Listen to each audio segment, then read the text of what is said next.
Okay, this is episode 21 of the podcast. We have a guest here. Actually, it's a bit of a surprise guest. In more ways than one. Number one, it's the our initial guest. This unfortunately had another commitment, so we've got Hectic here instead. Both of which were on the Rainbow Six crew, who had been streaming on Thursdays for the past, I don't know, 2 months now at least. So, Hectic, good to have you on the podcast today. Yep, happy to be able to jump in. Glad that this gave me the heads up with plenty of time to make sure that I could get here on time. Yeah, that was good on him. I got the update this morning when I woke up, and I was like, okay, so all right, Yeah, sounds good. Same for me. I got the request when I woke up this morning. Yeah, I was just like, okay, whatever. I mean, it's a good thing that you were available to do this because like we Spoon and I talked, and if Vis couldn't come on, you were another person we were thinking of having come on anyway. So it all worked out. Is the point? Happy to be the second choice. Oh, the silver. No, no, not the second choice. But in any case, it's good to have you here because we got some things to talk about, and you've already expressed some opinions regarding things involving such as Epic Game Store. So, Spoon, how are you doing? Yeah, I'm doing okay. It's been a busy week. I think I maybe mentioned last week I have an exam on Friday, so Sure. yeah, a little bit of a busy, tiring week for me, but looking forward to getting to hang out with you guys for a little bit here, and then having a free weekend after my exam on Friday. That'll be nice. Yeah, that sounds really good. So, let's do the introduction. Let me swap over to my other overlay and make sure that everything is sound. It turns out everything is not sound. We actually have to capture Chrome. It's pretty crazy when we don't capture Chrome. There we go. So, for the introduction today, just want to talk about the YouTube again. So, I expressed to Spoon several days ago when we had our podcast meeting that I would be attempting to do more video editing again because my school's work is, officially speaking, my classes are over next Wednesday, and my final, which I get an entire week to do, is supposed to be completed April 28th, but my understanding, based on what a professor has said, is that it will only take us an hour to complete the final. So I'm going to be editing some videos, and you'll notice a new video is up here. It's a 2-minute and 33-second video. I'm not entirely sure I would like to play it right now. I edited this in like 30 minutes. I just took yesterday's stream of Pathfinder Kingmaker, and I took roughly the first 20 to 30 minutes of it, and I put a compilation together of all my misses and all the times I fell to the grease spell. The grease spell, just for those that don't know, it creates like a patch on the ground of grease, and you have to make reflex saves to avoid falling to the ground and losing your turn. Not slipping and falling. You when you slip and fall too, you lose your turn. It's not just like, oh, I could stand back up. This is it's gone. Your turn is gone. So it is a 2-minute and 33-second compilation of my misses and me, succumbing to the grease spell.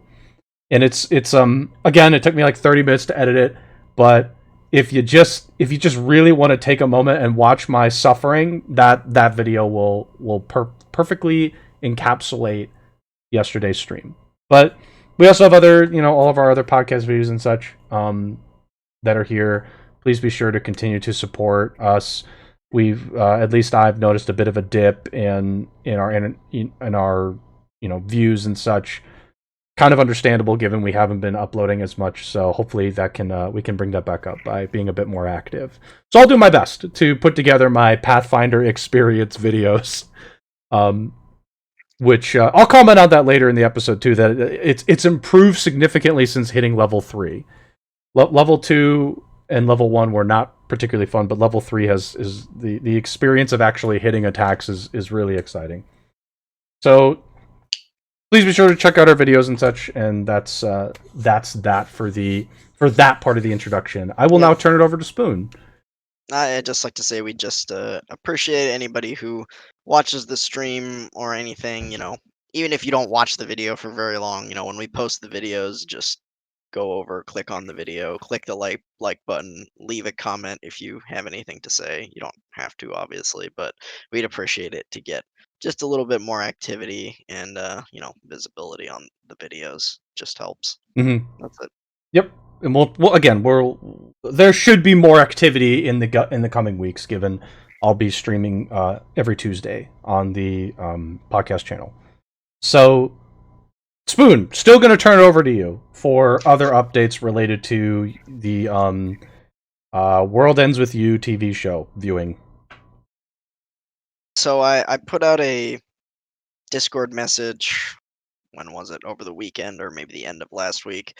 That I wanted to do sort of a weekly quote unquote watch party, kind of similar like we've done with movie nights in the past of the new anime for The World Ends With You. This is a anime based on a video game. This was originally a DS game and it was re-released on the Switch a few years ago as The World Ends With You Final Remix. I've talked about the game on, I don't know if it was this podcast, but probably on the Miriacast before. I think the story of the game is really good, and the first episode of the anime came out last week on Friday, and the second episode will come out this week on Friday. So we'll have 2 episodes to watch. It'll take approximately 45 to 50 minutes. I really like the story of this particular game, and the anime seems like it's just gonna kind of follow that. So Okay. I think it'll be worth it. The animation looks really nice. It looks like the game, which is good. And yeah, right now I'm thinking Sunday.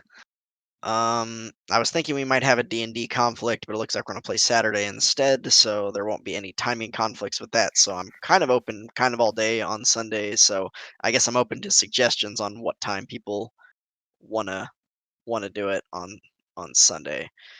But yeah, we'll find a time that works for as many people as we can. I know I got a few responses in the Discord, and I talked to at least one other person who is interested in joining us. So we'll probably have 4 or 5 people there. Yeah, just gonna watch again 2 episodes, and then hopefully we can just kind of make it a weekly thing and watch 1 episode every week. In which case, it'll only take 25 minutes every week. So Yep. not a huge time commitment for 1 episode a week. Yeah, that's Okay. it. I think it's cool. Perfect. Well, if anybody's interested in joining for that, by the way, for me, anytime Sunday is usually okay, unless something comes up that's like somewhat of an emergency or just something that requires more of my attention. Then yeah, I mean, I'm just at that day I'm just hanging out. So whatever works for you works for me for that. But yeah, so that's the viewing for World Ends With You anime show, which is fun. It's on Funimation. I think you mentioned it's on. Yeah, It's so on the Funimation site. It's on the Funimation site. Okay. That's Which always I fun. which I have a subscription to, so it's Oh, fine. there you go. Well, We won't get any ads. Perfect. No for those of ads. you who are I guess English dub purist, I believe it's only in Japanese. At least the first Oh. episode last week was only in Japanese. Well, I guess I'm out. It was worth it, but I'm immediately out. So let's move on to news. If that's the other all the intro updates, we'll move on to news now.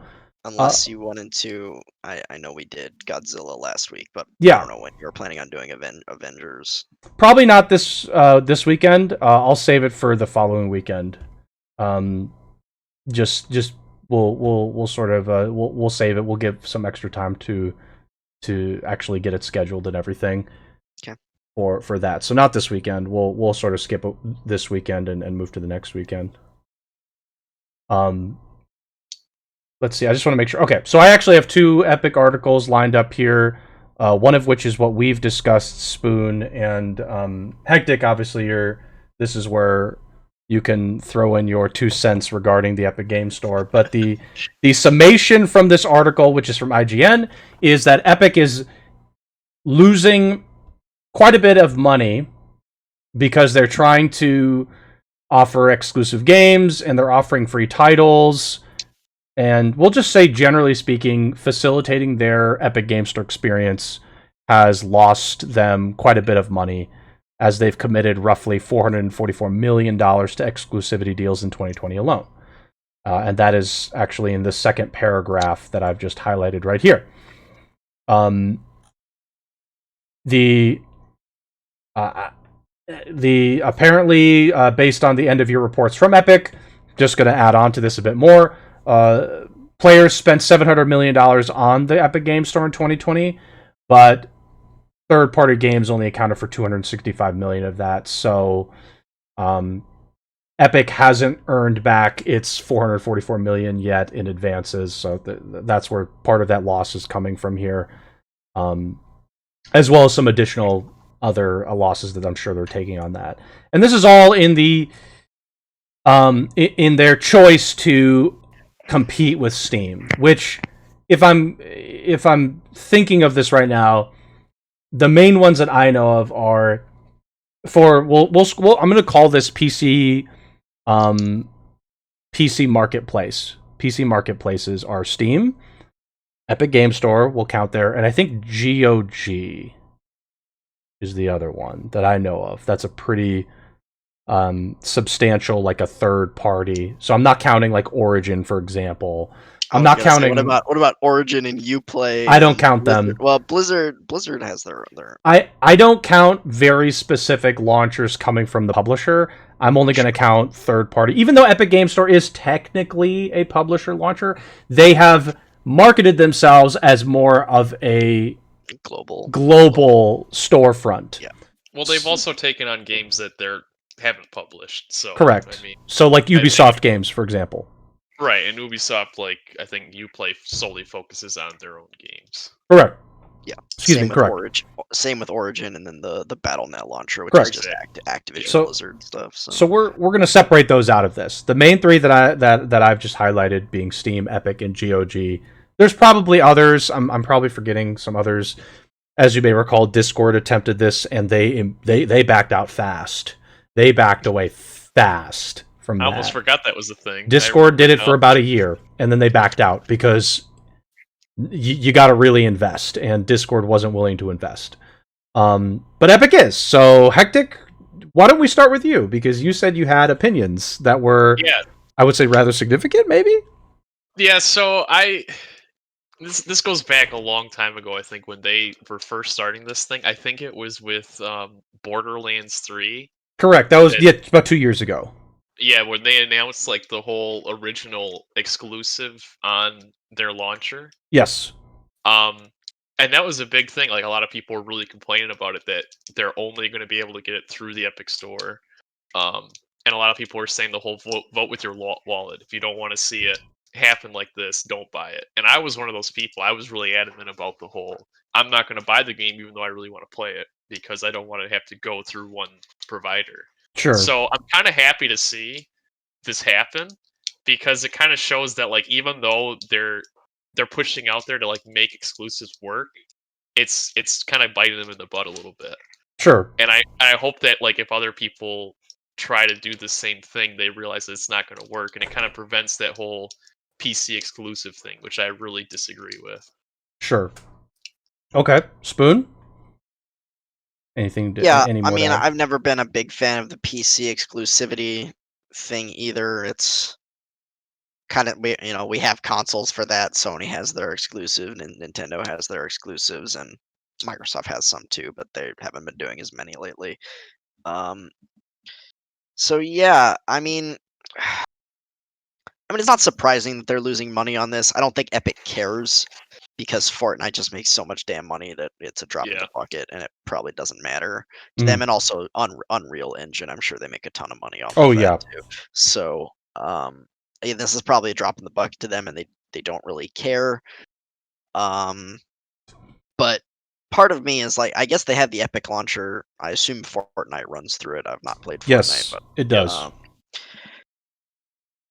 Part of me is just sort of asking, when are they just going to be like, okay, we can't keep up with Steam, and we'll just give up on their store. So yeah, we'll see how long they keep this up. You know, they're still doing exclusivity deals. We talked about a recent one, the Kingdom Hearts series, first time on PC, came out a couple of weeks ago on PC, exclusive to Epic. Mm-hmm. No signs at this point of it. You know, I'm sure it'll be non-exclusive at some point, but it's for at least a year probably. We'll see if it's more than that. Okay. And yeah, I mean, I don't know. Part of me, I agree with Hectic. I don't like the PC exclusives, but the other part of me is like, it's kind of nice to see someone actually challenge Steam and like, okay, Steam actually has a competitor now, and they just can't do their, you know, monopolization, and they have this apparently, you know, this ridiculous premium that they charge, you know, companies to put games on their store, or like they take a huge cut of the Mhm. profits for games, and Epic takes a smaller cut, I believe. So I agree with that quite a bit. I do think that competition is good and that there should be more out there. It's just I don't like the idea of going down the exclusive route to do it. yeah, fair enough. So here's something I want to add on to this from Steam. Steam's the amount that Steam takes from their cut. We don't know the exact percentages. Apparently, it like scales based on the sales you make on your game. But the part of the reason why all these publishers like EA and such made their own launchers was because Steam takes so much. Steam takes so much that all these other companies, including, by the way, 2K now has their own launcher. Yeah.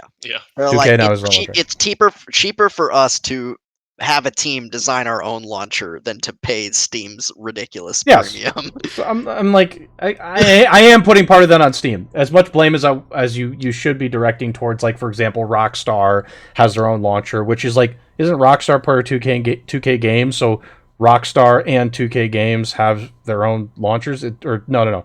Rockstar's Take-Two, right? Isn't Take-Two and 2K? Oh god, maybe I'm mixed up. Side of a road. I'm like, going down the rabbit hole. My point is, it's like all these launchers exist because Steam takes quite a bit. Like, but it fiscally, I'm sure, makes sense to just have your own launcher and hope people buy from your own launcher. I want to say I heard at one point the Steam cut was like 30%. It's a lot. Maybe it was 25. It was 25 or 30%. It was huge. It's a lot. The proposition that Epic proposed, which we don't have the graphic for it, was a better, it's a fairer cut, and it's more beneficial for the developer to use the Epic Game Store as opposed to Steam.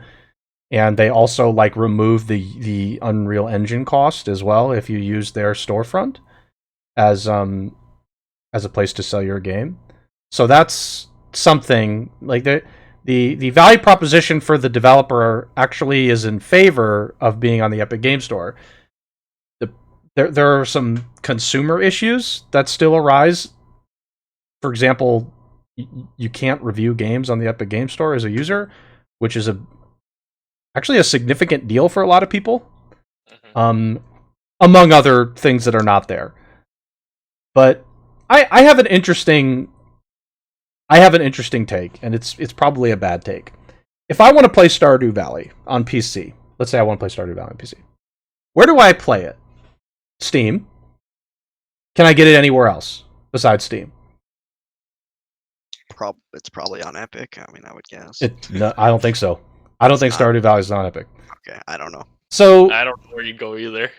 So here's where I'm going to go with this.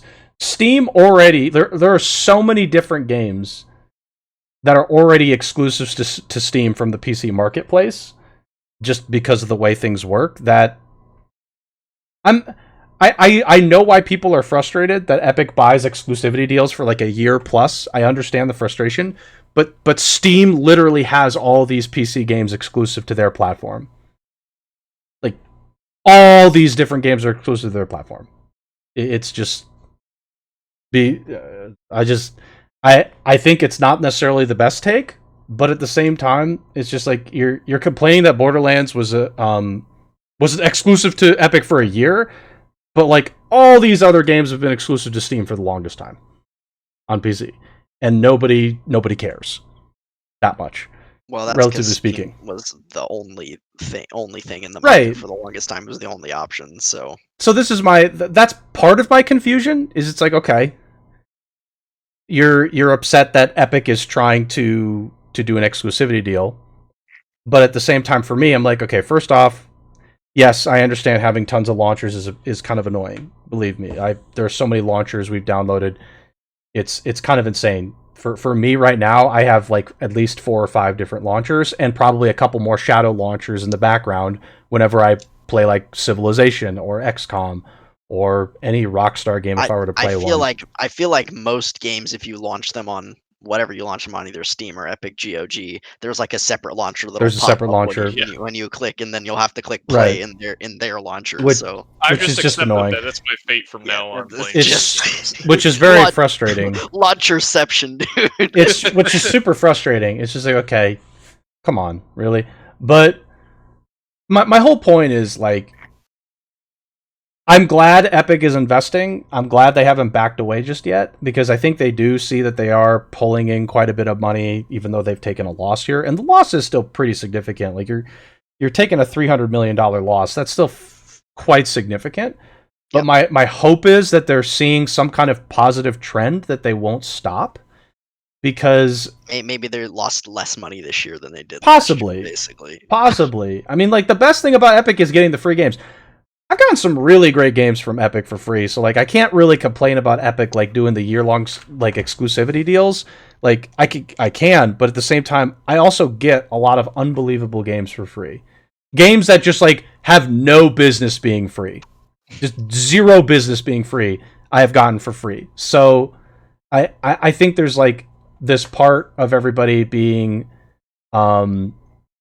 upset at Epic for doing the exclusivity deals and doing all this, and like there's obviously some other negative things that Epic's doing in the background, but at the same time, I do think that overall their store is besides like some of the things, the features that it doesn't have, like it's purchasing games on Epic Game Store is like a consumer friendly experience for the most part, I would say. Like usually you get discounts, you get a lot of free games. Like every couple weeks you'll get a free game. Every time they do a sale, they give you coupons and stuff. There's like a lot of good things that they do. Yes, you can't review a game on there, but at the same time,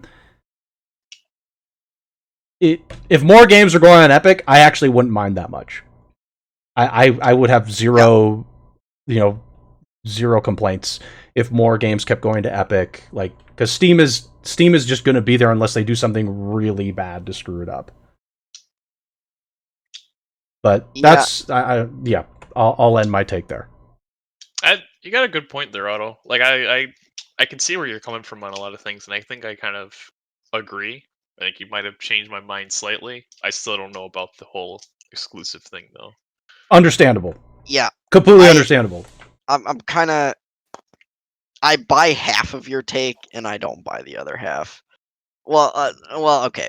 Here's what I don't buy about it. Basically, games are exclusive to Steam because for the longest time it was really the only option on PC, so it was just that way. And once these other launchers popped up, it's not like Steam is buying exclusives. The devs are just choosing to only put it on Steam. Whereas for Epic, they're saying, no, we paid dev X amount of money to have this game be exclusive to Epic Game Store for a year. It wasn't the dev. Well, I guess it was the dev's choice to take Epic's money, but Epic is locking the dev into them for X amount of time instead of the dev just deciding, well, we just want to put it on Steam and not on the other things because whatever. Which at this point I don't see the reason why they wouldn't put it on Epic or GOG and whatever other ones there. I don't know what it costs them or like what extra work they would have to do to get it on those things. I guess they'd have to go probably through some certification process for each of those launchers. But other than that, it's the same game. It's still like the PC version of the game. I don't see how much extra work that would be. I guess I don't know all the details, but I don't think it would be that much extra work to have it on all 3 platforms as opposed to 1 if you had the option. Yeah. So, well, I have some response to that. I understand actually being frustrated at, like, for example, Borderlands going exclusive. That I get. But Hades was exclusive to Epic for a while during its alpha or beta period. I don't know what they called it at that point. Hades was exclusive to Epic. And Hades is an excellent game. I'm sure Epic paid Supergiant, right? I'm sure Epic paid Supergiant to do that. And isn't that a good thing, though? To have a company like Epic go out of their way to go to an indie developer and go, look, you're going to be exclusive to our platform, but we're also going to support you in your development process. Especially when the game is good. If it's a bad game, obviously it's like whatever. But when the game is like actually pretty good or solid, like, isn't there also a positive from that? Where it's like, okay, like, yeah, Supergiant, the dev took the money. They're an indie dev. They took the money. Of course they should. But that's like, that's also supporting them. That's like, isn't that like a good thing too? To have somebody go out of their way. Yes, you get a locked into exclusive, but that's because they're giving you investment to help build your game. Like, Steam doesn't do that. They don't. No. Because they don't have to. And like, for me, I actually don't like that. I wish they would go out of their way to invest more. But they don't have to, so they can just sit there and do nothing and they just make money. Yeah, But, Valve doesn't care. They just sit on their hands and rake in the cash. I think it's nice that Epic is, yes, again, the exclusivity part, it's a part of the deal that you get the investment from Epic to make your game. You get X amount of dollars from them.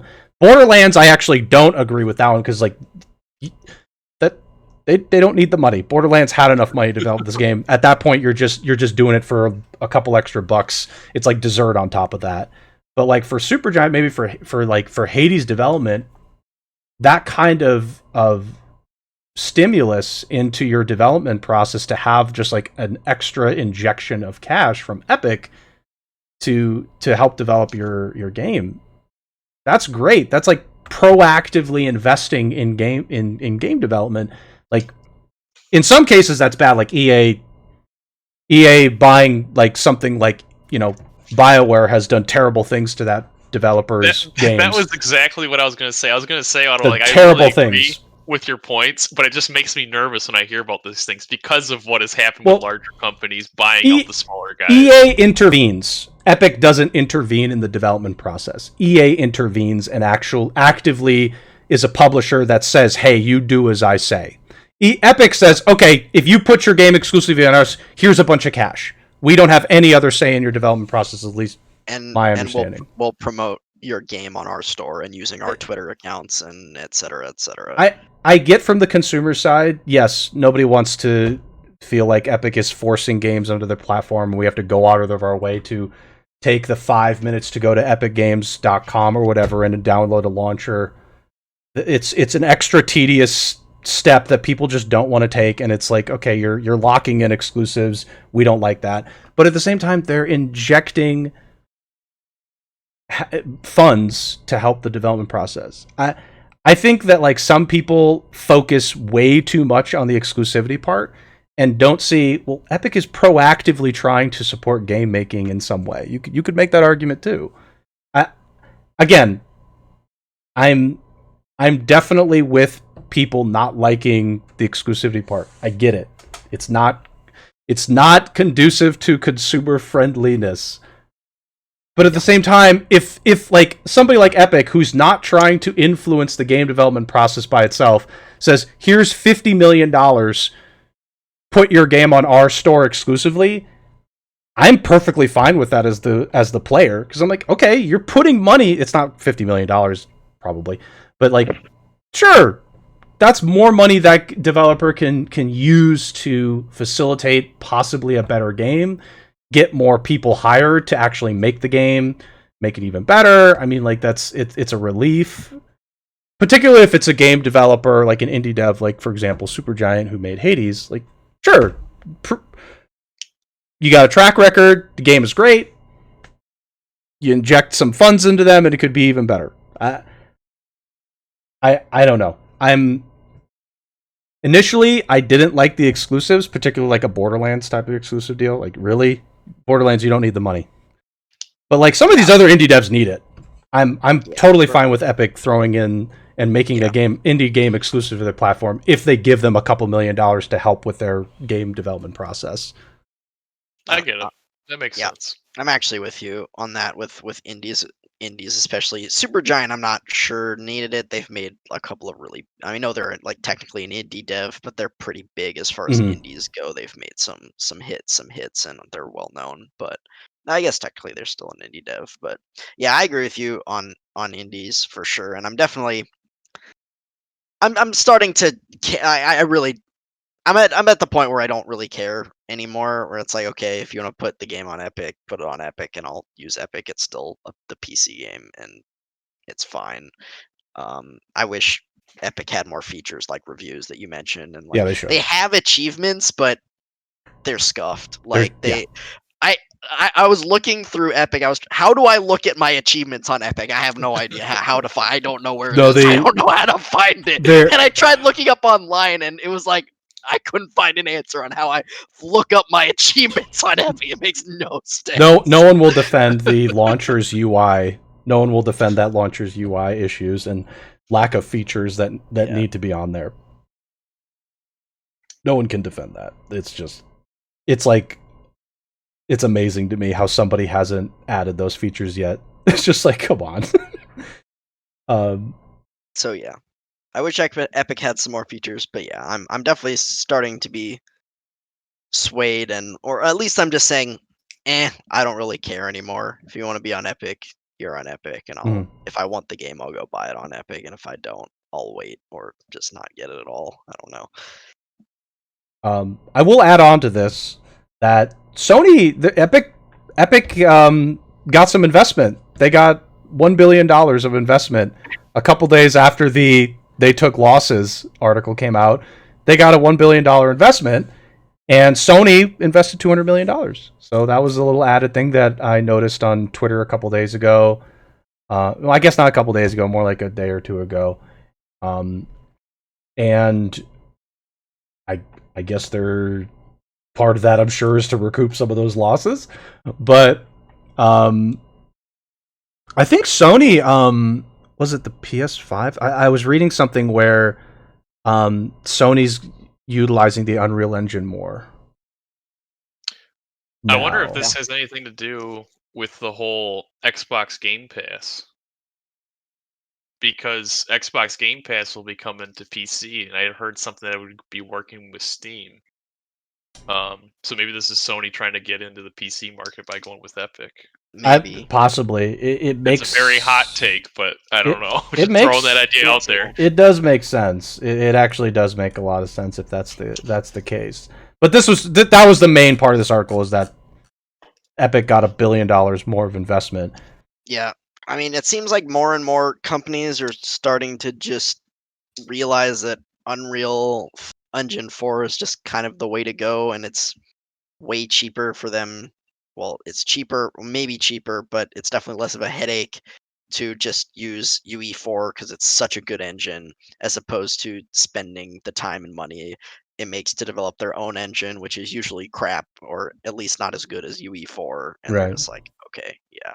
Seems like more and more companies now are they're finally giving up on developing their own engine, and they're just like, yeah, we're going to use UE4 because it's a good engine, and most things use it. Yeah, there are a couple folks that really should be using something more stable and up to date. Amazon would be one. Bethesda's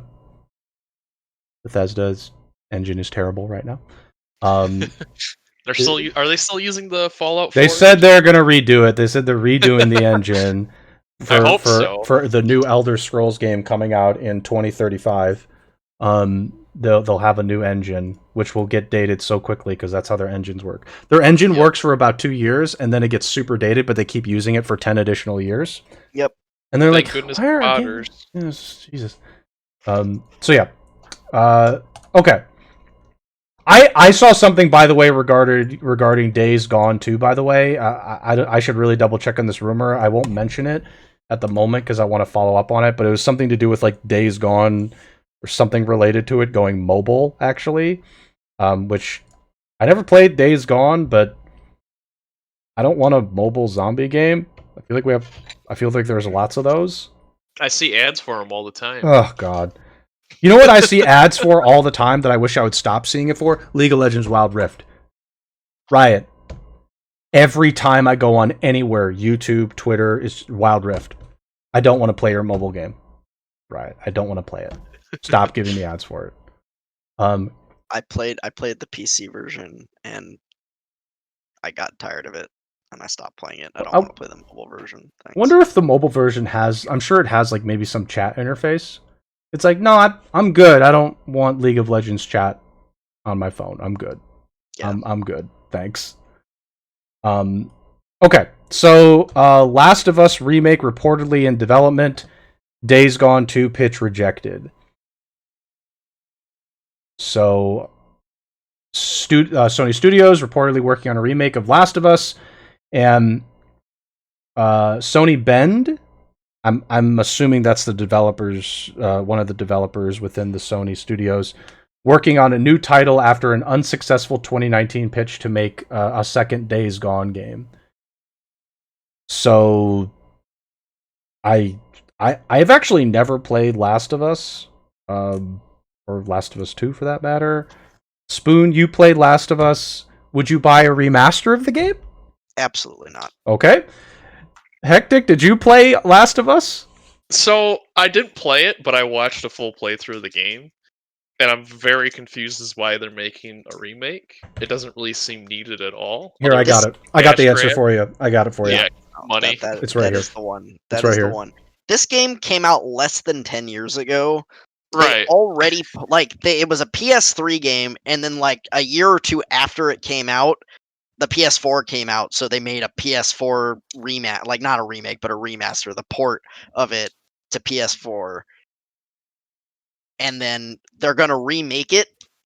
I assume this wouldn't just be a remaster; they would actually remake the entire game. Oh yeah, it does say remake. Yeah. Which that makes no like this game is not old enough to be remade. I don't get it at all. Yeah, I saw this and I was just. I think my first reaction was like, "Why?" I get this money because people are gonna buy it because people just whack it to The Last of Us. But if they remake, did the second one like flop or something? I really didn't see. No, the second one. Okay, we should say it was critically acclaimed, but users were mixed on it, and it won a lot of game of the year or a lot of game awards. Game awards. Thank you, including game of the year. It was divisive amongst some people. It was still critically acclaimed, and I'm sure it still sold like hotcakes because the first one was ridiculously popular. So yeah, and it's a Naughty Dog game, and everyone just they can't get enough of Naughty Dog. So, I don't know. I'm disappointed to see this. I wish they would make a new game. I agree. There were other like tweets and maybe articles that kind of went along with this that apparently Sony is they've been I don't know how to put it. They've been reallocating their resources. They recently shut down the Sony Japan studio, which made like Gravity Rush and Gravity Rush 2, and I think maybe a few other things. They just closed that studio down completely.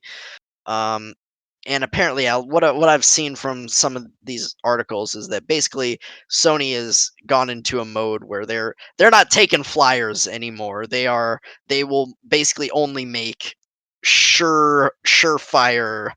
blockbuster hits. So yeah, like a Last of Us remake, God of War, another Last of Us, another Horizon Zero Dawn.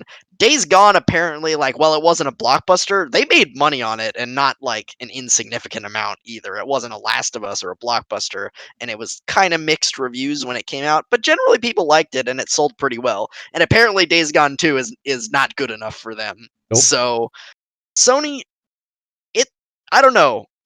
Sony's been going on some trends lately that are a bit concerning, I'll be honest. Like, people are still gonna ride the Sony train, the Sony ponies, because I mean, let's be honest, their exclusive are very good and they're critically acclaimed for the most part. But if all they're gonna make is God of War sequels and Last of Us sequels and remakes, it's like, can we get something new? Like, new IPs are good, guys. Like, I think, yeah. I mean, it's interesting to hear that they would only go for surefire blockbusters, which is like, okay, first off, just because you get a sequel to a very popular first iteration does not make the sequel immediately good. It's like, how do you know something's going to be a blockbuster? Also, like, I don't know much about this, so just like, again, this could be another bad take, but like, when the original Demon Souls came out, it was kind of like, I think it was more niche, and then Dark Souls came out. Like, who predicted that was going to be like as big of a hit as it really was? I just like don't feel like people really predicted like, oh, Dark Souls is going to be the next biggest thing. Well, it is now, and that's because it was like, okay, Demon Souls was, for the people who played it, the original, maybe it was a good game, but like there was no guarantee that a game like Dark Souls was going to be a blockbuster. It happened to be, but like the good thing about something new is that if it's a home run, like Dark Souls was obviously a home run, like it's huge. It can, in this case, Dark Souls kind of just like really defined that particular genre, and there's so many new games as a result of it that have taken on that style. So when I hear, oh, we're only going to go for surefire blockbusters, that sounds bad. That just sounds bad when you hear that, because you're like, okay, but that's like, you can't guarantee something's just going to be a surefire hit. You just can't. And well, anything that Naughty Dog makes is a surefire hit. So yeah, of course, obviously. I mean, like you can gamble on something and go, okay, this studio has traditionally done well, but there's no guarantees, and I'm looking directly at BioWare again at this point. There's no, just because you make an excellent series of games from, for like 10 years doesn't mean your next iterations the next years are going to be great. I mean, do we have to point out one of the most obvious cough, cyberpunk cough? Oh yeah, sorry, yeah. Oh no, don't. There are probably some people who are still triggered by that. Though again, the people that actually got to finish the game enjoyed it. It's just, did you want to finish that game without tearing your hair out because of all the bugs? well, and was your PC good enough to run it? Because that game sure as hell didn't run on consoles. Yeah, it's not running on consoles. So like you weren't playing that game on consoles, please. So yeah, I personally don't like to hear when like someone like Sony's like, oh, only guaranteed blockbusters. It's like, but you don't know that. And also, new IPs could be the newest blockbuster hit that defines like the next 10 to 20 years. Like, again, I'm going to make one more reference. Halo. How many people, honest to God, when Halo first came out, were like, oh yeah, Halo's going to be the next biggest thing in the FPS genre for consoles. Like, it literally defined Xbox's consoles. It literally sold the console and future consoles. Halo defined the FPS genre, like, after it came out, basically. For consoles, yes. It literally, like, it was how the rules were to make these types of games. It is just like, and it essentially sold the Xbox and the Xbox 360. It sold it. So that's like, again, a new IP where they like, someone took a chance on them. In this case, Microsoft did on Bungie, and it worked out really well. So no guarantees that like Halo was going to be a blockbuster, but it just happened to be. So yeah. Any other thoughts, like Hectic, Spoon? Any other things to add on to that? Sorry. No. Okay. Yeah, I mean, this is just, as I said, this from what you've been saying, and people in chat have been saying, Ghost and Try. This is just like, this is really disappointing to hear from Sony, because they, at least for a bit, it seemed like they were consistently cranking, not necessarily I wouldn't say like taking flyers, but like they would have interesting new exclusive that were like new IPs, like Horizon, when it was like I mean, Spider-Man is Spider-Man, but like that was technically a new IP. Like it was not an IP, but it was a new like game from a developer, and yeah, I wouldn't say Bloodborne was a flyer either, but They and God of War, again, not a new IP, but they rebooted the series entirely. So that was some, that could have not worked out, to be honest. Yeah. Yeah, I don't. Again, I personally don't like that. If that's what they're saying, I don't like it. Yeah, It's not a I good don't like trend. I don't like it either. Yeah, Sony is headed in the wrong direction, in my opinion, from this article and other things that we've been talking about recently with Sony. I'm not liking it. Okay. The next thing on the tabs here. This is World Ends with You. Hectic. Before I go to you, Spoon, Hectic, have you ever played this game or series? I don't know if you. I might have forgotten you No, mentioned. Okay. not familiar with. Okay. Spoon is the only one familiar with it. Spoon, you have the floor. Yeah, I mean, I mentioned it earlier. This is a. It's not even a series. I mean, this is the second game. The first game came out in, I don't even know, 2008 or something like that, maybe 2007 on the DS. hmm And then, as I said, they remade it a few years ago on the Switch. hmm The World Ends with You final remix. Um, and yeah, I mean, it's a JRPG developed by Square Enix, director Tetsuya Nomura. Yes, we know Nomura's a Oh hack. boy. Oh boy. Ooh. Um, but again, as I said, this okay. Here's what I'll say about the first game. I really like the story. I really like the characters. I don't really want to spoil anything as far as that goes because we're gonna watch the anime and you're gonna see where that goes.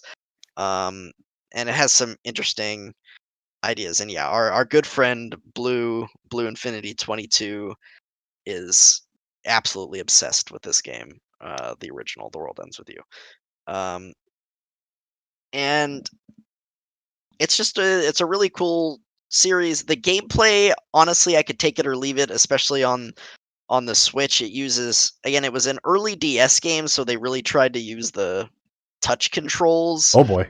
and it didn't translate super well to the Switch. It's a little imprecise, the controls.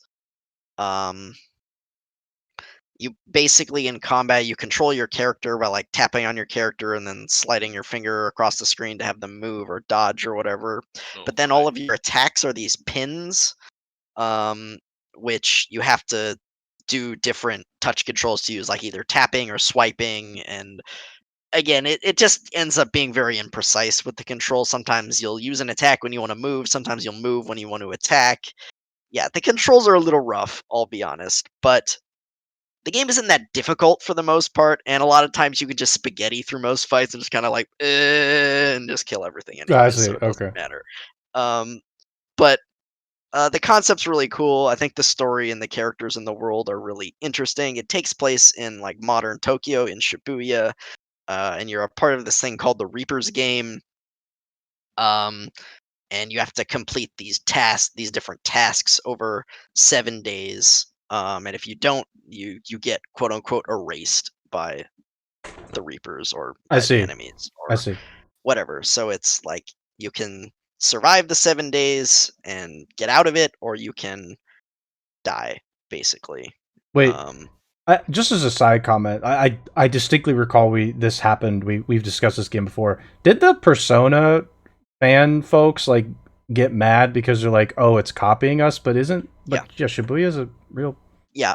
No, when the Is, original trailer for this game came out, I don't know, a few months ago, maybe it was over the fall sometime. Um, yeah, the Persona fandom were like, man, looks like they just copied Persona 5. Am I right? Because yeah, it takes place in Shibuya, as does Persona 5. But we talked about this before. Shibuya is a real place, and it's in Tokyo, and that's where yeah. Persona 5 is based, and that's where this game is based. Also, the original World Ends with You far predates Persona 5. So Okay, I feel like I was thinking about, I was like, isn't this the one that they like got mad at? And it's just like, okay, guys, nice. If Vis was here, he'd be able to tell you he's a Persona 5 fan. I mean, I am too. I love Persona 5, but um so yeah, this is a JRPG anime art style. And yeah, this is the second game in the series that they recently announced. They gave us our release date, July 27th, so over the summer. It's going to be on Switch, PS4, and PC, I want to say. So I doubt the touch controls are coming back. Maybe the Switch version will have them, but seeing as this game is going to be on PS4 and PC, I'm going to assume that they're going to streamline the controls so that you can play it with a controller or a keyboard. Or keyboard, mouse, yeah, something like that. On PC. So I don't think the control issues will be a problem in the new one, and I'm excited to see what they will do next with this series, because as I said, the gameplay I could take it or leave it for the first one, but the story the story and the characters I really like, and I recommend checking out the game or come watch the anime with us and take a look at The World Ends With You. Okay. I was just checking this other article that I know you posted. Okay, it was just mentioning that it's comes to PS4. Got it. More details, yeah. Okay, what do I have here? Oh, I see this was the Fire Emblem leak. Okay, so I didn't read this whole thing, but from the title, we'll just go with the title, and you can kind of talk about this. Hectic, did you played Fire Emblems, or you're aware? I'm not aware of this game. Oh boy. Okay.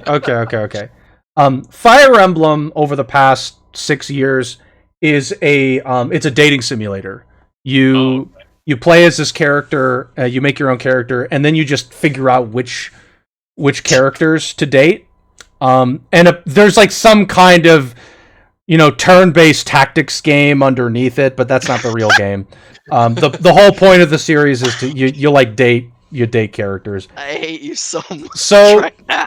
So Fire Emblem Three Houses, there was a user who leaked some info regarding some remakes of Path of Radiance and Fire Emblem Radiant Dawn. They were more of the turn-based strategy games. Yeah, back before they added the dating simulator. Back before this was a dating simulator, this was actually a turn-based strategy game, and a good one, a very good one. I don't know if I think I was close to finishing Radiant Dawn. I still have it. It's actually not an easy game to find now. It's pretty hard to come by the Wii version. And that's the thing. Both Path of Radiance and Radiant Dawn. Path of Radiance was on the GameCube and Radiant Dawn was on the Wii. These games are impossible to find. Yeah. If you go on eBay, it's going to cost you like $800 to buy one of these games. It's ridiculous. If you have this game or either one, excuse me, like you could sell this for a lot. I think I actually own both still, Path of Radiance and Radiant Dawn. But again, I played Radiant Dawn. I got through. I recall getting through a lot, like most of it, and then I ended up like dropping it for whatever reason. I can't remember why. This is a while ago. It's really long. And some of the levels at the end of the game are just there's just so many enemies, and it just takes so long. Like Radiant Dawn before Three Houses was the longest game in the series by far, I think. Yeah, it was very long. And go ahead. Correct me if I'm wrong. Radiant Dawn was the first game in the series that you played. It might have been Shadow Dragon, but it was Radiant Dawn was definitely one of them. I really liked Radiant Dawn too. I really did like it. I enjoyed it. I know it was a long game, but I really enjoyed it. Radiant Dawn is also very difficult. It's very difficult compared to some of the other games in the series as well. Radiant Dawn is very difficult. It is, yeah. Long. Yeah, no, it really is. I would be very happy if they remade this game. I will just say that. That's all I'm going to say on that point. Because again, I have it on Wii, but God help me trying to set up my Wii or Wii U for playing that. But I would be very welcomed. I would welcome a remake of Radiant Dawn, but Path of Radiance obviously too, because they're connected games. Yes. Would you say Radiant Dawn is a sequel? Yes, Radiant Dawn is a sequel to Path of Radiance. Okay, so I would definitely welcome a remake. Yes, obviously they were two different games. This is Fire Emblem 9 and Fire Emblem 10 respectively, 9 being Path of Radiance on the GameCube and 10 being Radiant Dawn on the Wii. And yes, they are direct sequels. There is a time gap between them, but it follows, well, Radiant Dawn has some new characters, but I would say the main character is the same. The main character is Ike. Yes. Who, most people, if you play Smash Brothers, you should know who Ike I was gonna is. say that's the guy from Smash. Yeah, Big sword guy. Big yep. sword. Big sword guy. So yeah, he is definitely the main protagonist of Path of Radiance. He's your lord, your main character throughout the Yes. game, and he is the main character for, I would say, the second half of Radiant Dawn. The first half follows some other. Radiant Dawn is structured very strangely compared to other Fire Emblem games. It's kind of weird. It really is kind of weird. Yeah, most Fire Emblem games, you kind of have like this army group of follow like your main character and whoever their initial group is, and you just sort of recruit more and more people into your army, and you go through the different levels, and you clear the campaign, defeat the evil empire or whatever's going on with the story. There's 16 of these damn games. I'm not gonna It's probably like some evil empire or the church. Yeah. So yeah, as I said, this is Fire Emblem 9 and 10, but Radiant Dawn has it's segmented into 4 parts. Part 1, you control a group called the Dawn Brigade, which is an entirely new set of characters to Radiant Dawn compared to Path of Radiance. Part 2, you control the Crimean Royal Knights. I think there are a few new characters in here, but it's mostly returning characters. And you're seeing sort of a different part of the continent. And then part 3, you go back to controlling Ike and the Grail Mercenaries, who is the main, the group that you control in Path of Radiance. And there are a few chapters in part 3 where you go back to controlling the Dawn Brigade. And then part 4 is the end of the game where they kind of all come together at once, and there's like 100+ characters, and you have to split them into like 3 different teams. So yeah, it's structured very differently compared to other Fire Emblem games. It's interesting. It works in some ways and it doesn't in others, but I agree with you actually. Radiant Dawn wasn't that well liked when it came out. I feel like it received kind of subpar reviews compared to most Fire Emblem games, and wasn't that popular. Path of Radiance wasn't that popular either, but yeah, I mean, I think the Fire Emblem fandom in general, at least looking back on them, actually really like both of these 2 games. Even though they weren't that popular, and they were almost like they were the start of the near death of the series.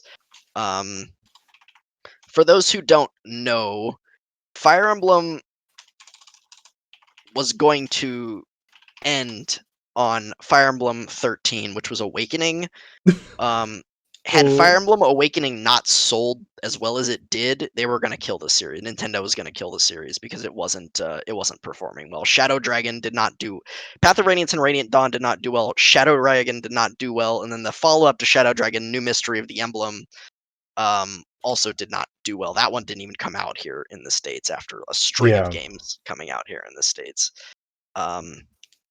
But Awakening was so good, and they added the dating simulator in that game. But Awakening was so good, and it was so popular that they kept it going. They kept it going, and they kept the dating sim part. They kept that going. The most important part. It is. Yeah, of course. So I would really like to see them remake these games. They are really good games, both of them. I am partial to Radiant Dawn. I agree with you. I actually love Radiant Dawn.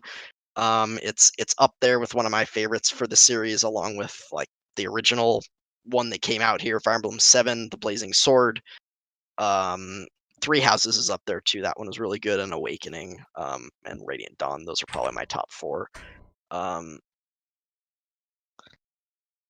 Yeah, I mean, so yeah.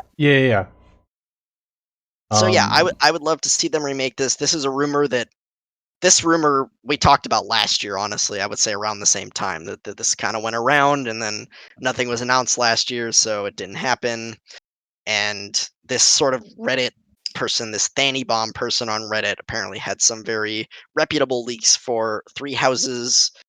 And though they didn't say anything specific in the Reddit posts, people were making conjecture about these remakes, and they like reacted with like the eyes emoji. So people were, assuming. There's a lot of assumption going on in this leak right now, but part of it is hope. People, right? The Fire Emblem fandom in general, if they don't remake either, the next one on the docket would technically be Fire Emblem 4 Genealogy of the Holy War, which never came out here. Again, it's a Japan exclusive. So people would like to see that one. I think the other ones that would make sense to remake would be the GBA games, Binding Blade, Blazing Sword, Sacred Stones. But people, again, would be very happy with remakes of the Tellius games, seeing as a lot of people haven't played them. They're very hard to get your hands on at this point, and the characters are pretty popular. People like Ike, and the characters have been showing showing up a lot in Fire Emblem Heroes, and I think people generally like the characters from these games. So yeah, I think these would be good games for Nintendo to remake, even though they're not as old as, again, Genealogy of the Holy War or the GBA games at this point. But again, these Path of Radiance came out in, I don't know, 2005, 2006, and Radiant Dawn came out in 2008. So we are far enough away from these games' original releases to for a remake, in my opinion. So, and I would love to see it personally. Remakes would be nice. We had another thing that you added here. I'm going to switch to it real quick if you don't mind. I don't think it's has anything to do with this is not Fire Emblem. Yeah, this is a little bit different, but it's leaks, so let's kind of keep that going. Leaky Panda, I don't know who this is. Could be some things that will be announced. There are 2 Tales games in here. Yep. And I'm guessing that's why you added it. But now hold on. These are all Bandai Namco leaks. There's one more. Did you miss Gundam Breaker 4? Oh no, I saw it. I saw it. Why are they making another? The other one, wasn't Gundam Breaker 3 the one I played and said was terrible? No. You played New Gundam Breaker. Oh, that's different. I'm sorry, that's different. That was the garbage. Like, they had Gundam Breaker 1 through 3, which only came out in Japan and people liked. And then they made New Gundam Breaker and brought it over here to the States, and that game was garbage. Oh no, that game was terrible. That game was a steamy dump on a console. That thing was terrible.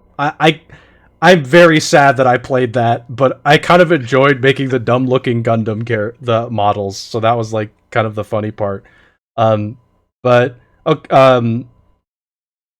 apparently I was reading some stuff or watching some videos on this. Apparently this whoever this is, or I think what I read mentioned this might actually be a group of leakers that control this Twitter account. Apparently they've been reputable in the past, or at least they've had some true leaks that were actually true. So again, I don't know how reputable this is, but some of these things seem pretty cool to me.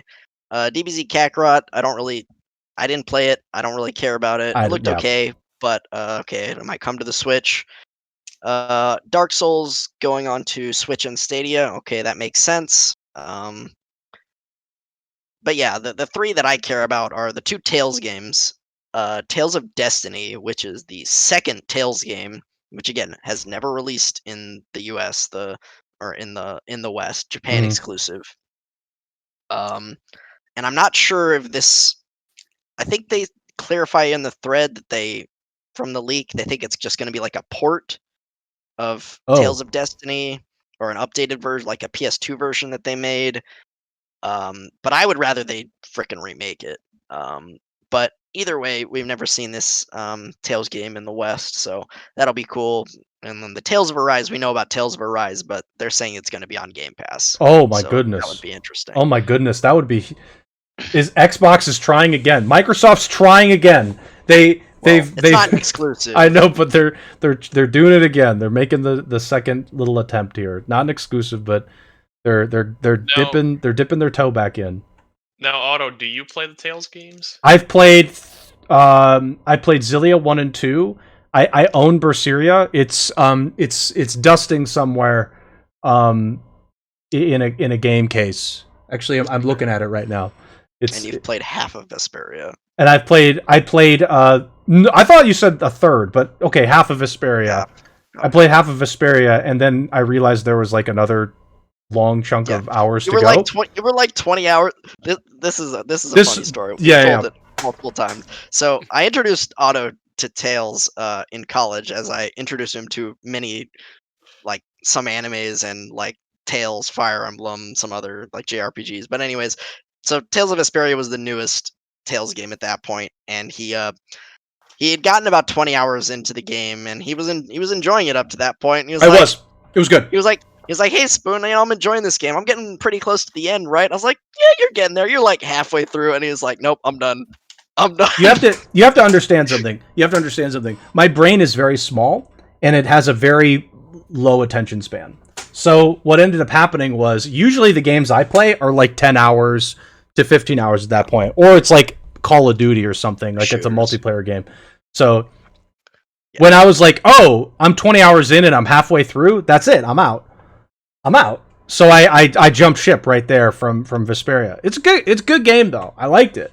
It's just I was immediately out at that point because I was like, okay, I don't want to play like a game for 40 plus hours at that point.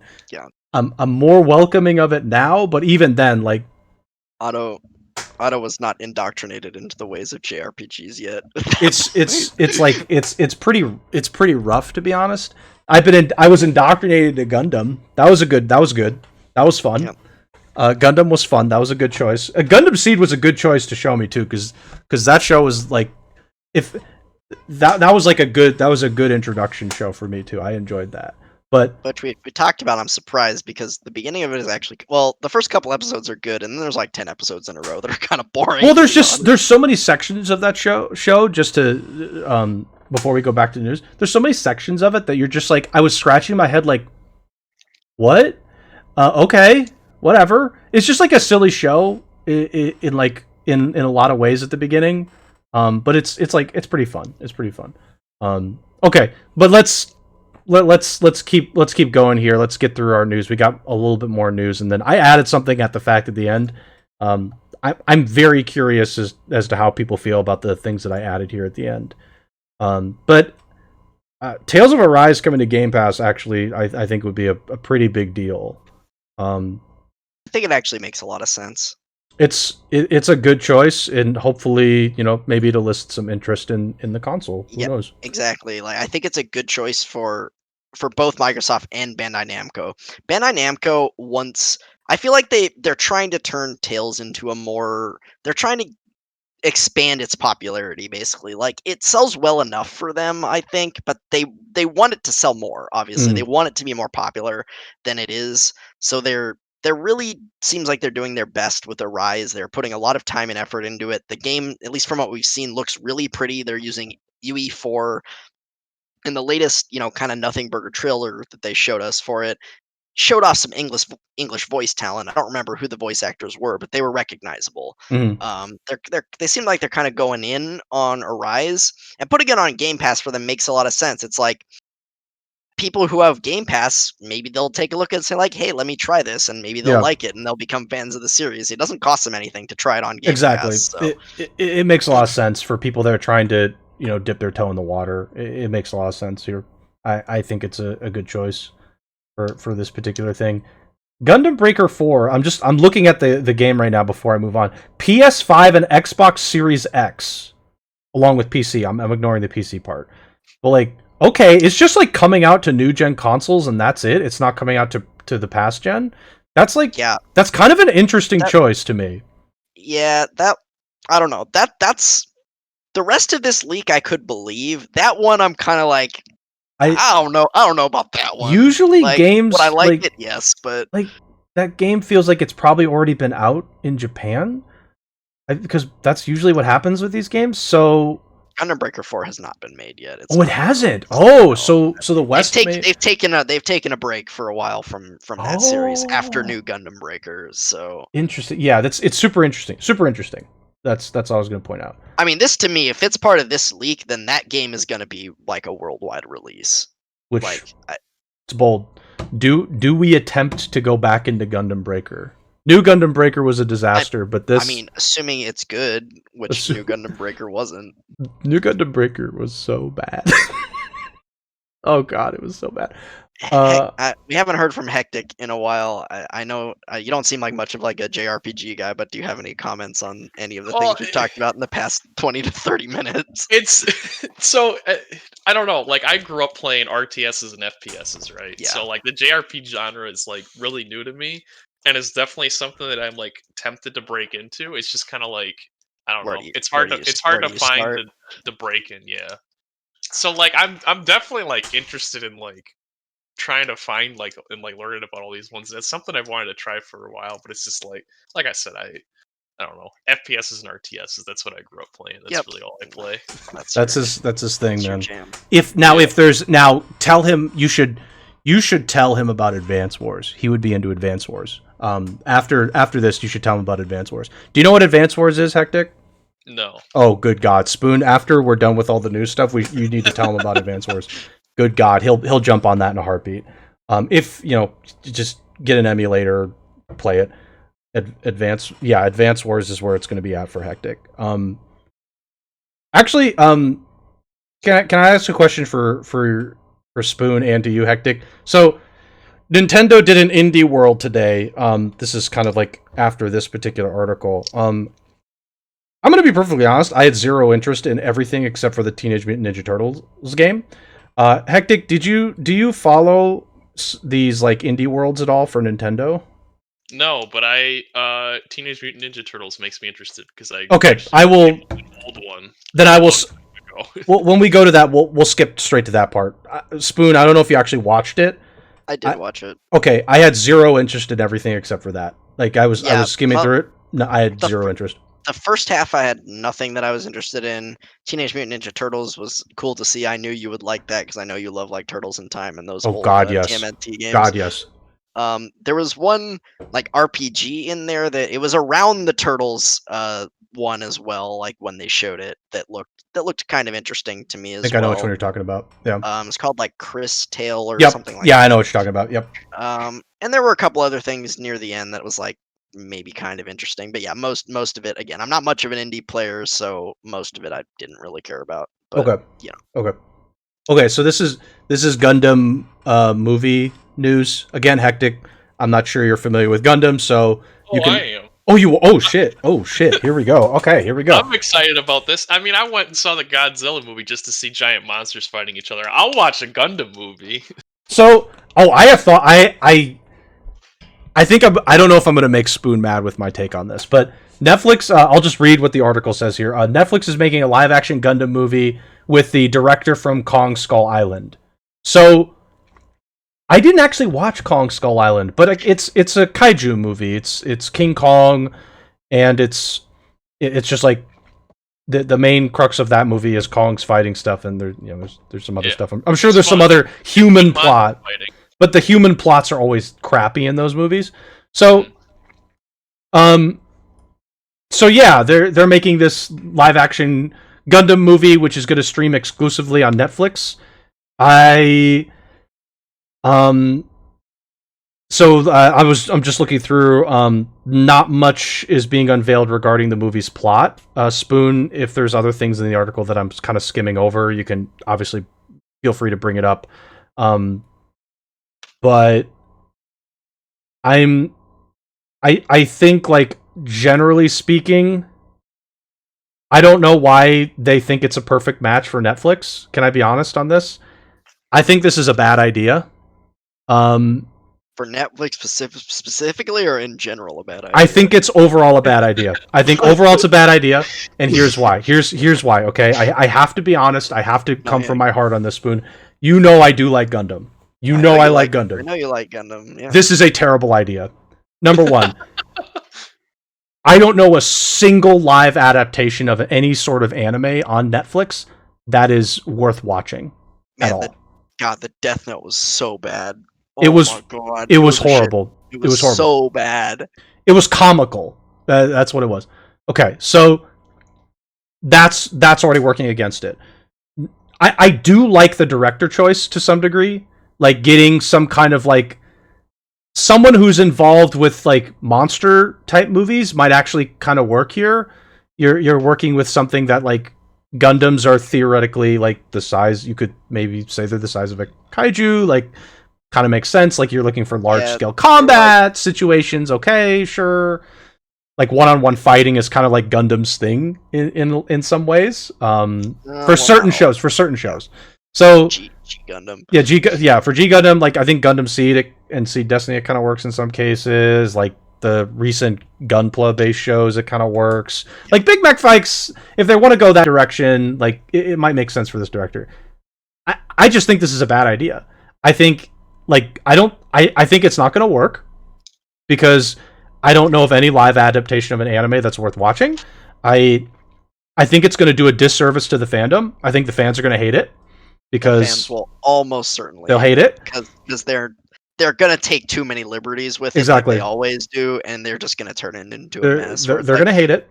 can you just like do the original Mobile Suit Gundam or do one of the Gundam series and just turn that into live action and we'll like it? Right. Like, I- but they don't do that. I don't understand this line here. Tapping into an active global fan base like Netflix did with its Witcher live action series is also a smart move. No, it's not. It's totally different. It's a totally different thing. Witcher is more of a fantasy. Fantasy works really well with live action, actually. It works super well.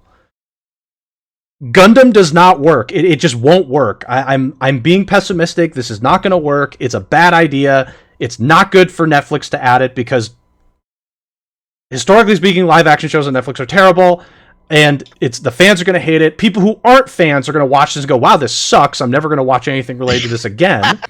This And Gundam thing is really stupid. This is It really sucks. I'll dumb. never So they're watch never going to want to dip their toes in the water for any other shows or anime shows. Like I don't actually know of a lot of like hardcore anime fans that hear live action of their favorite show and go, "Ooh, exciting."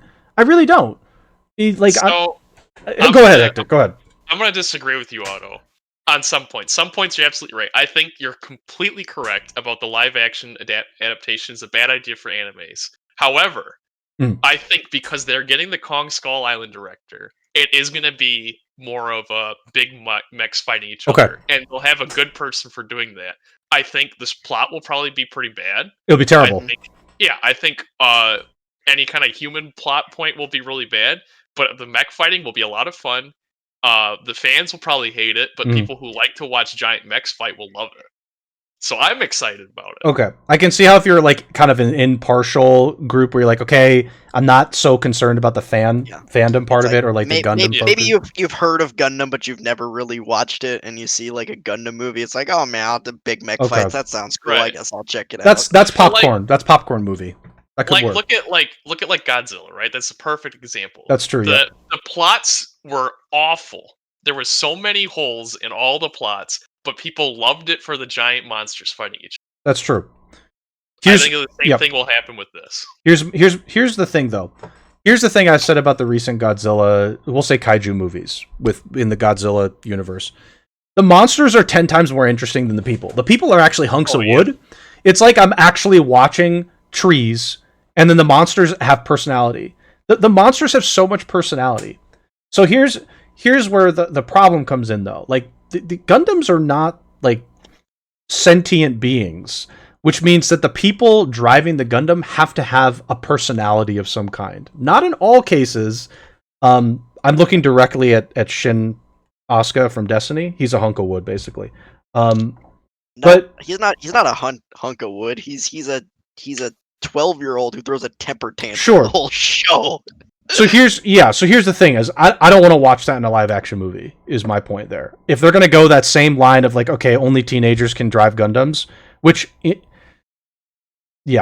I'm not sure I'm interested in that. You know what I would like though? This would be bold. See, this would be bold and everybody would hate it, but I think I'd like it.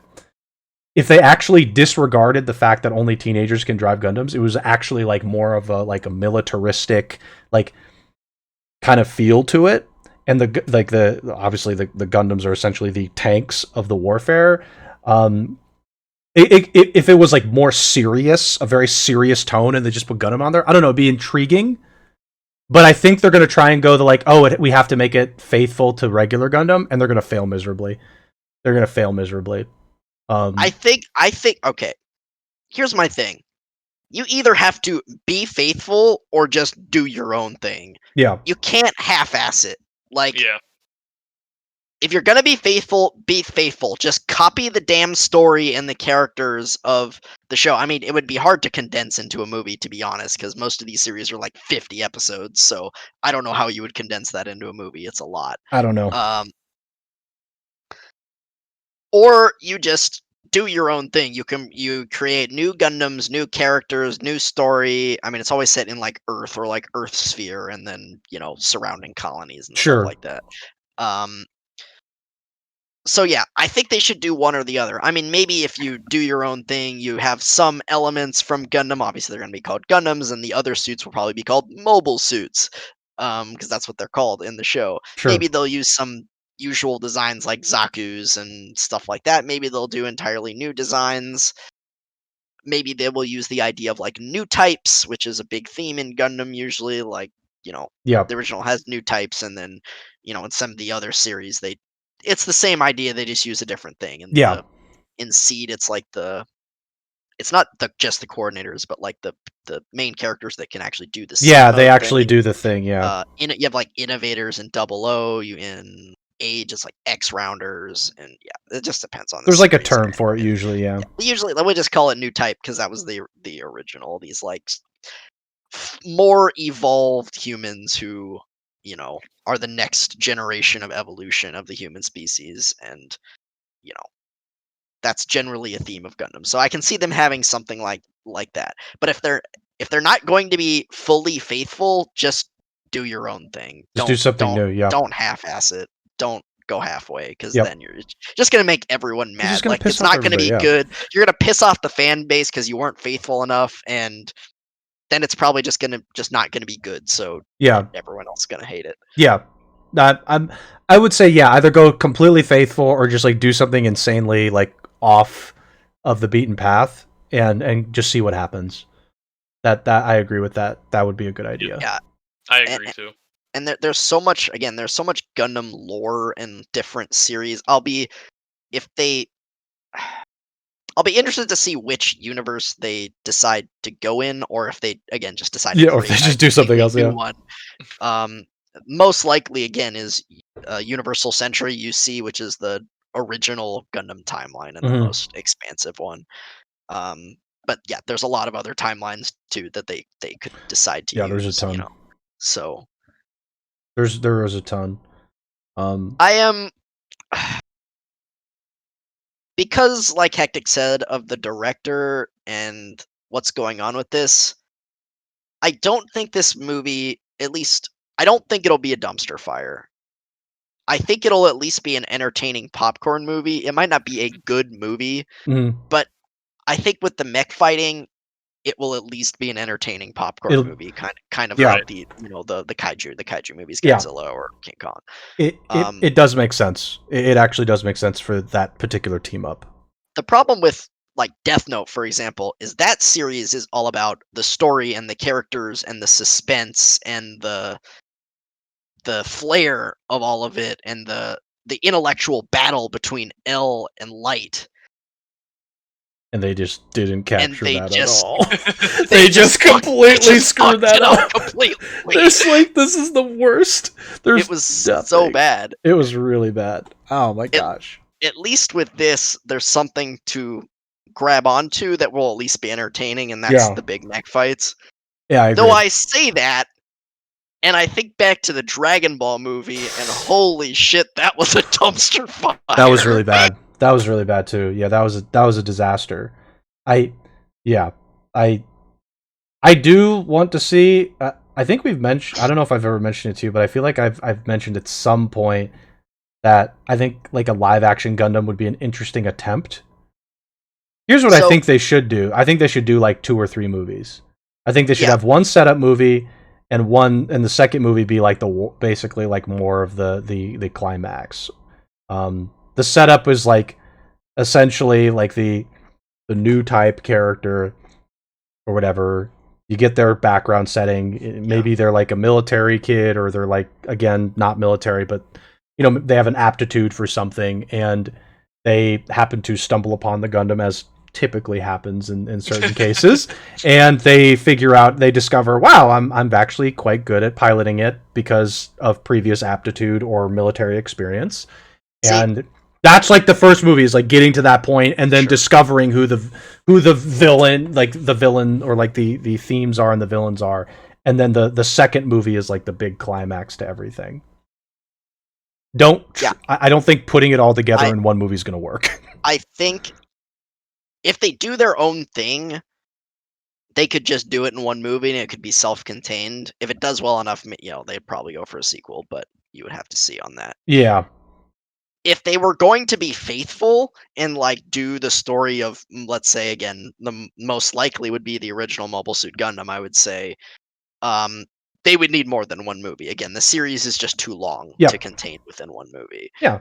The I series agree. is like 39 episodes or something. Like the original is I actually don't remember. The original isn't quite 50. It's less than that. But anyways, theoretically, you just cut out a bunch of the fluff, and like I think 2 movies could do it. Yeah, you can definitely cut some stuff out of it, but I don't think you could do it in one movie. No, you can't. You just can't. 2 or 3. Yeah, I agree with that take. Okay, any other stuff before we move to the indie world? Like, I'm curious just to ask Hectic real quick. You said you're familiar with Gundam, but have you watched a full Gundam series, or at least no? I haven't watched a full Gundam series. I just know I could recognize a Gundam. Sure. Oh, here's another idea for a Gundam movie: do the Gunpla series as a movie. How ridiculous would that be? That would be a disaster, but I think I would love it. I think I would love it. That would not work live action. I'm gonna be honest. That would be a disaster. Oh god, I would love that. I would love that. I think I would love that, a live action version of like one of those. Oh god, it would. I feel like it would be so.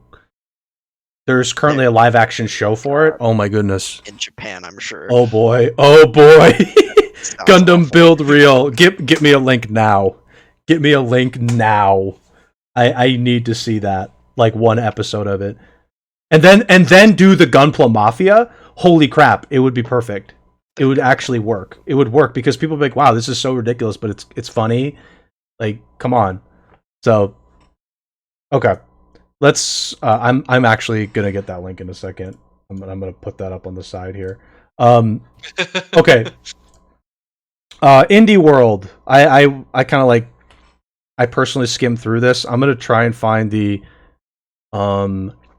I know that the RPG. There was the Turtles. I'm trying to find the RPG. I think the RPG was like right after Turtles, I want to say. It was like, yeah, it was really close right after. I think it was right after it, I'm gonna be honest.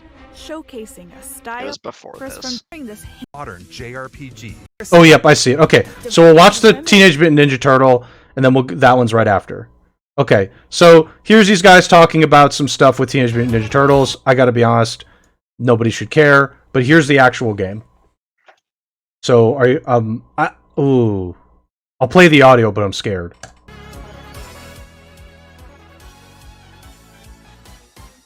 Is it showing? Yep. Okay, good.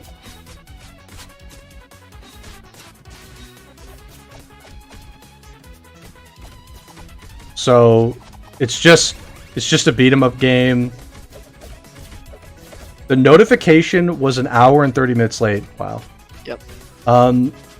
It's just a beat 'em up game, but like some of the like Turtles in Time, Teenage Mutant Ninja Turtles 3 also I think was a beat 'em up game like this, like an arcade style beat 'em up. It just works so well for Teenage Mutant Ninja Turtles. It does, yeah.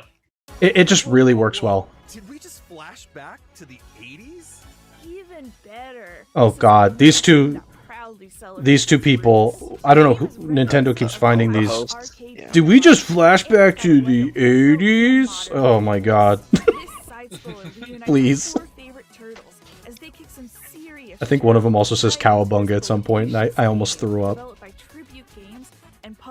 I don't know, I guess I wasn't paying that much attention. I didn't think they were as cringy today as they have been in the past, to be honest. Like, oh, there it is. Oh.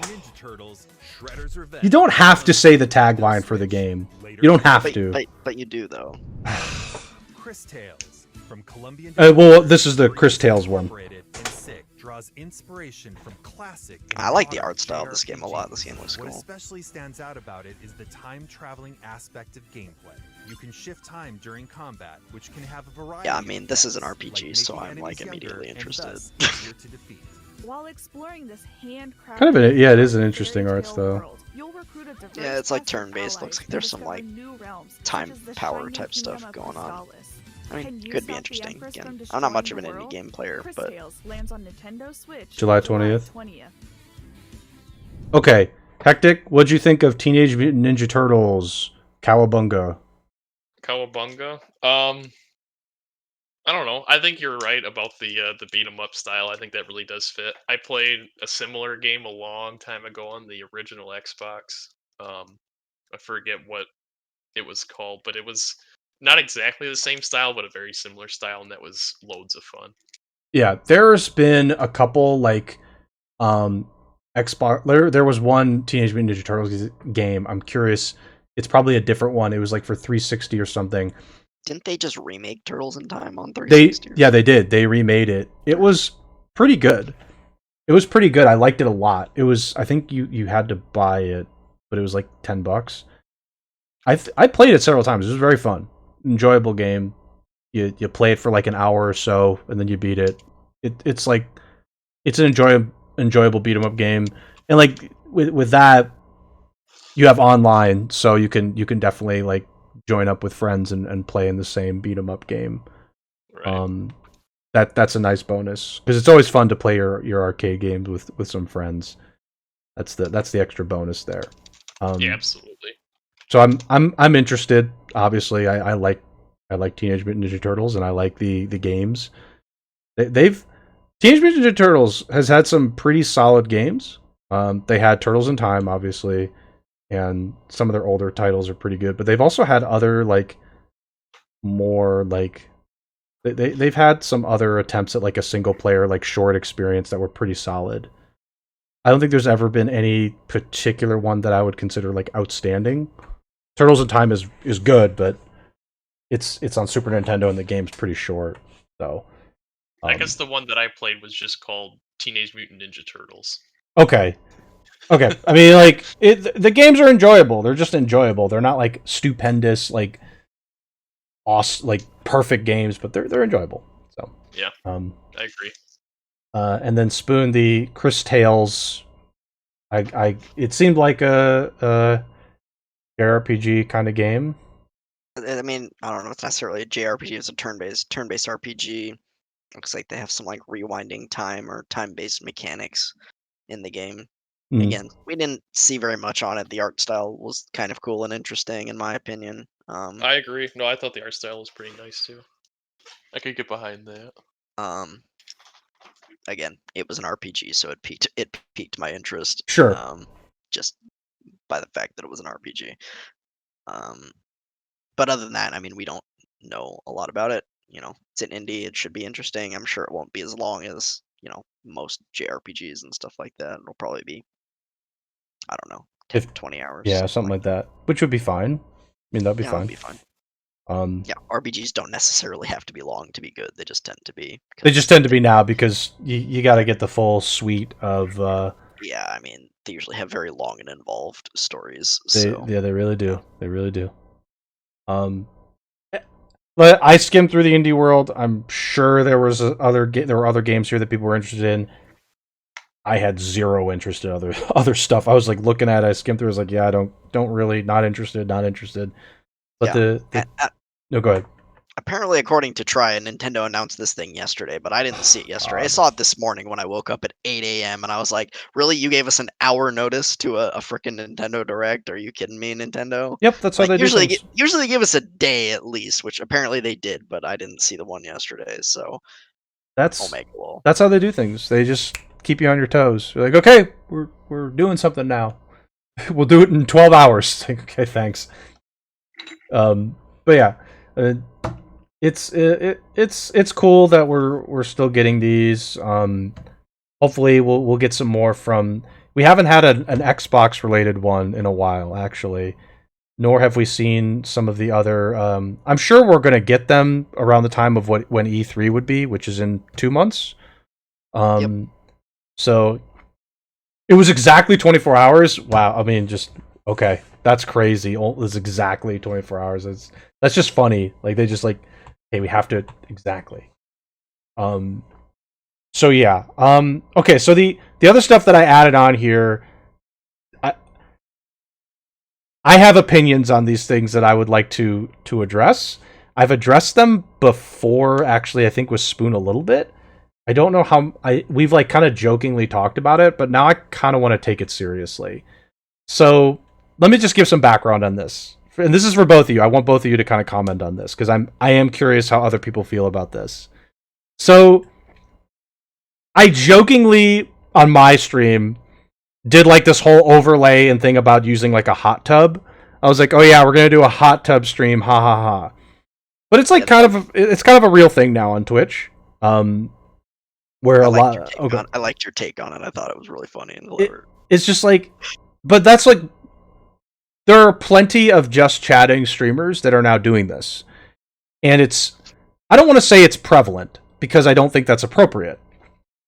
But I think there's something else that I do want to take seriously in this line of I've recently discovered also that there are some number of streamers who are using OnlyFans. So OnlyFans is I'm going to say it's a pornographic site where your users or the people who make these accounts, they can sell illicit materials, pictures, videos, and things like that. And people subscribe to them. They pay like $5, X number of dollars a month to get this material. It's kind of like a take on Patreon, but using pornography in this case. And some are very explicit. Some people are more like, I guess, softcore. Core would be the appropriate term, where there's no actual nudity, but it's something close to it. Okay. So that's the background. So apparently some of these streamers are actually using the Twitch subscriber messaging service that is on there, where as a streamer, you can actually message your subscribers. All of us can do this who are affiliates or partners. We can actually all do it. So some of them who have like OnlyFans and things like that are now promoting that in subscriber messages. I completely disagree with this. I think this is a terrible thing. I think Twitch should do something about this because according to Twitch's terms of service, which I'm sure we could go through, you have to be 13 years or older to have a Twitch account, meaning there are users who are under the age of 18. Now, of course, there are users who are under the age of 18 who are going to see pornographic material. It's going to happen. I understand that. I feel like we all understand that will happen. But when your website is used like this, I have to promote pornographic material. It's not explicitly saying it's a pornographic website, but hey fam, was just letting you know for those who that aren't aware, I have very, very hot stuff not seen on Twitch. I mean, like, this is something you'd expect frankly a porn star to message you when they're trying to sell you their pornographic material. And it's a Linktree account, but the Linktree has the OnlyFans and things like that on it. I don't think it's also okay for a streamer to be I don't think it kind of like it's an interesting question that Tricourage just posed in the chat. It's like, should it be okay for a streamer to be sponsored by Pornhub? I know that streamers can be sponsored by alcoholic beverages and things like that. Technically, Pornhub is a legal website, so I think if you're sponsored by Pornhub, it's kind of an interesting gray area of if that's okay or not. Alcohol is, of course, in the U.S. here illegal for people 21 years or younger, so that's something to think about. Is like, well, should Pornhub be able to sponsor individual streamers? I suppose they could, and if Twitch allowed it, I mean, I suppose that's okay. It depends on if Twitch allows that to happen, but Pornhub can't directly advertise on Twitch. That's one thing too.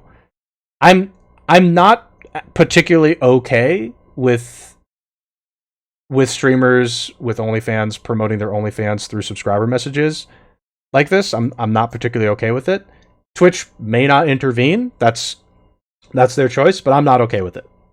So that's just my take on it.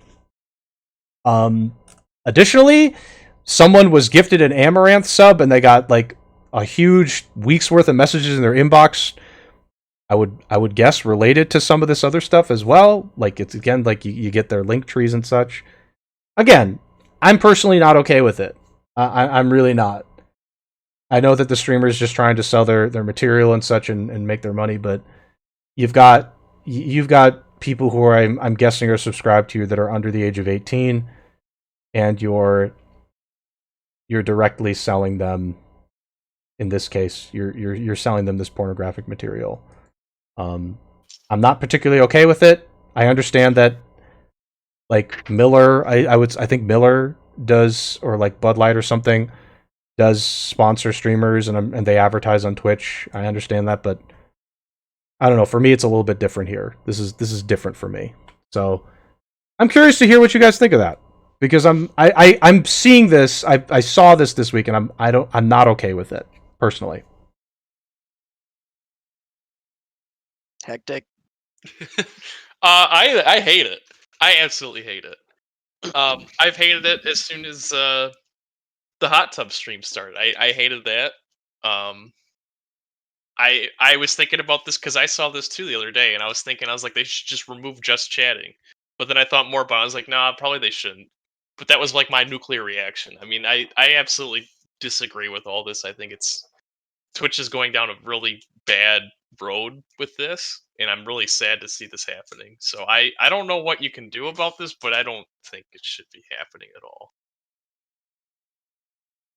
Yep, I am in agreement with both of you. I mean, I get it. People want to promote themselves and their content, but if I were, well, I would never subscribe to any of these people. But if somehow I was gifted a sub randomly to any of these people, I sure wouldn't be happy seeing my inbox spammed by these messages. That would be annoying, for one. Mm-hmm. Two, I mean, we've talked about this before. I mean, if I want to go watch porn, I'm gonna go watch porn, and by the way, it's free. Yeah. I don't need to subscribe to somebody's OnlyFans or watch their hot tub stream or whatever else is happening. And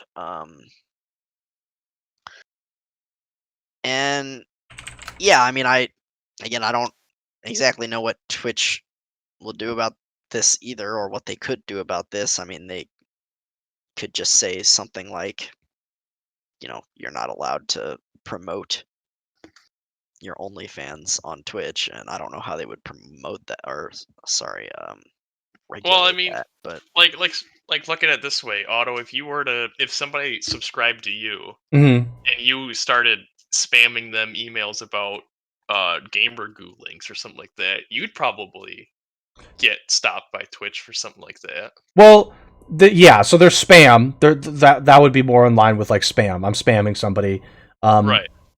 For one, I've never had somebody who I've subscribed to in the past message me this much. I've had one time a person I subscribed to message, and they were giving an update regarding why they weren't at stream for like a couple days, which is like, that's a nice thing to be updated about. If you're a subscriber, you're trying to support the streamer. Maybe Right. maybe they're not using Twitter that much. This is like a new way for them to contact their subscriber and say, hey, thank you for supporting me. This is why I was gone. I wanted to make sure you guys knew because you're the one supporting me. Understandable. You're being spammed with all this. You're being spammed with them selling their other content, which is illicit content. Again, I it's an interesting line of like, okay, well, what if they were trying to sell you their alcoholic sponsor, like Bud Light, heaven forbid Bud Light or Miller Lite. You'd want to be sold that by somebody, but it's like both of which have like this, like if you're 18 years or older, you can go to a site like Pornhub, and I think it's the same for OnlyFans. So, where's the line drawn? Can Twitch intervene? My sense is Twitch probably can't really intervene that much, because then people are going to claim, well, how come Miller Lite and Bud Light can advertise on your site and sponsor? That seems weird. But I'm not okay with it, because like you're selling porn. You're essentially selling porn to people who you don't actually know the age of every single subscriber that is subscribed to you. I can guarantee that these people don't. So I'm not okay with it. That was just my take. I'm not okay with it. I'm a little concerned that this is the track that Twitch Twitch's content is moving in certain areas. I think the hot tub streams were like borderline for me because I'm like, okay, you're just literally selling sex to a certain degree. But this is like, yeah, this is a little bit overboard. I think this is too much. This is not okay for at least my perspective. I don't know. It's an interesting question for people. Like, are you okay with this kind of thing being promoted and being sent to subscribers' inboxes from certain streamers? So I don't You know. guys remember when Twitch was a gaming site? Yep. It's like, That was why I said like I get rid of just chatting, but I don't but think they but did people, but there are plenty of people that use just chatting for different purposes that aren't related Right. to. Again, I'm just gonna say it's selling sex. that. Absolutely. That's why like it was my first like knee jerk reaction, and then I thought more about it. And I was like, no, that's not the way to go. But something needs to be done because I mean, there's an obvious reason why the hot tub streams are happening, and it has to do with the what was it like Twitch's terms of service about like how much clothing you can wear. It can only be during appropriate settings, so that's why they jumped in a hot tub. Yeah, I mean, it's again the just chatting section being existing is it's not really an issue at all. Like whatever, the reason it's there. I think there's good reasons why it's there. It's just like,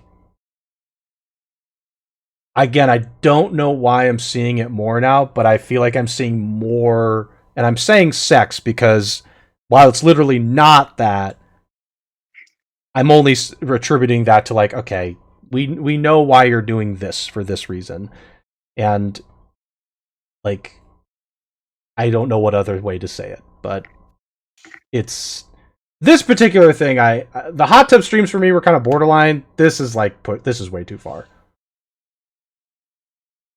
I think this is a bit too much. Like we shouldn't necessarily be like, okay, streamers are sending their OnlyFans pornographic content to your subscribers. Like that's Twitch. Maybe that's a little bit too much. Maybe we should take a look at that. That's a little too much for me, at least.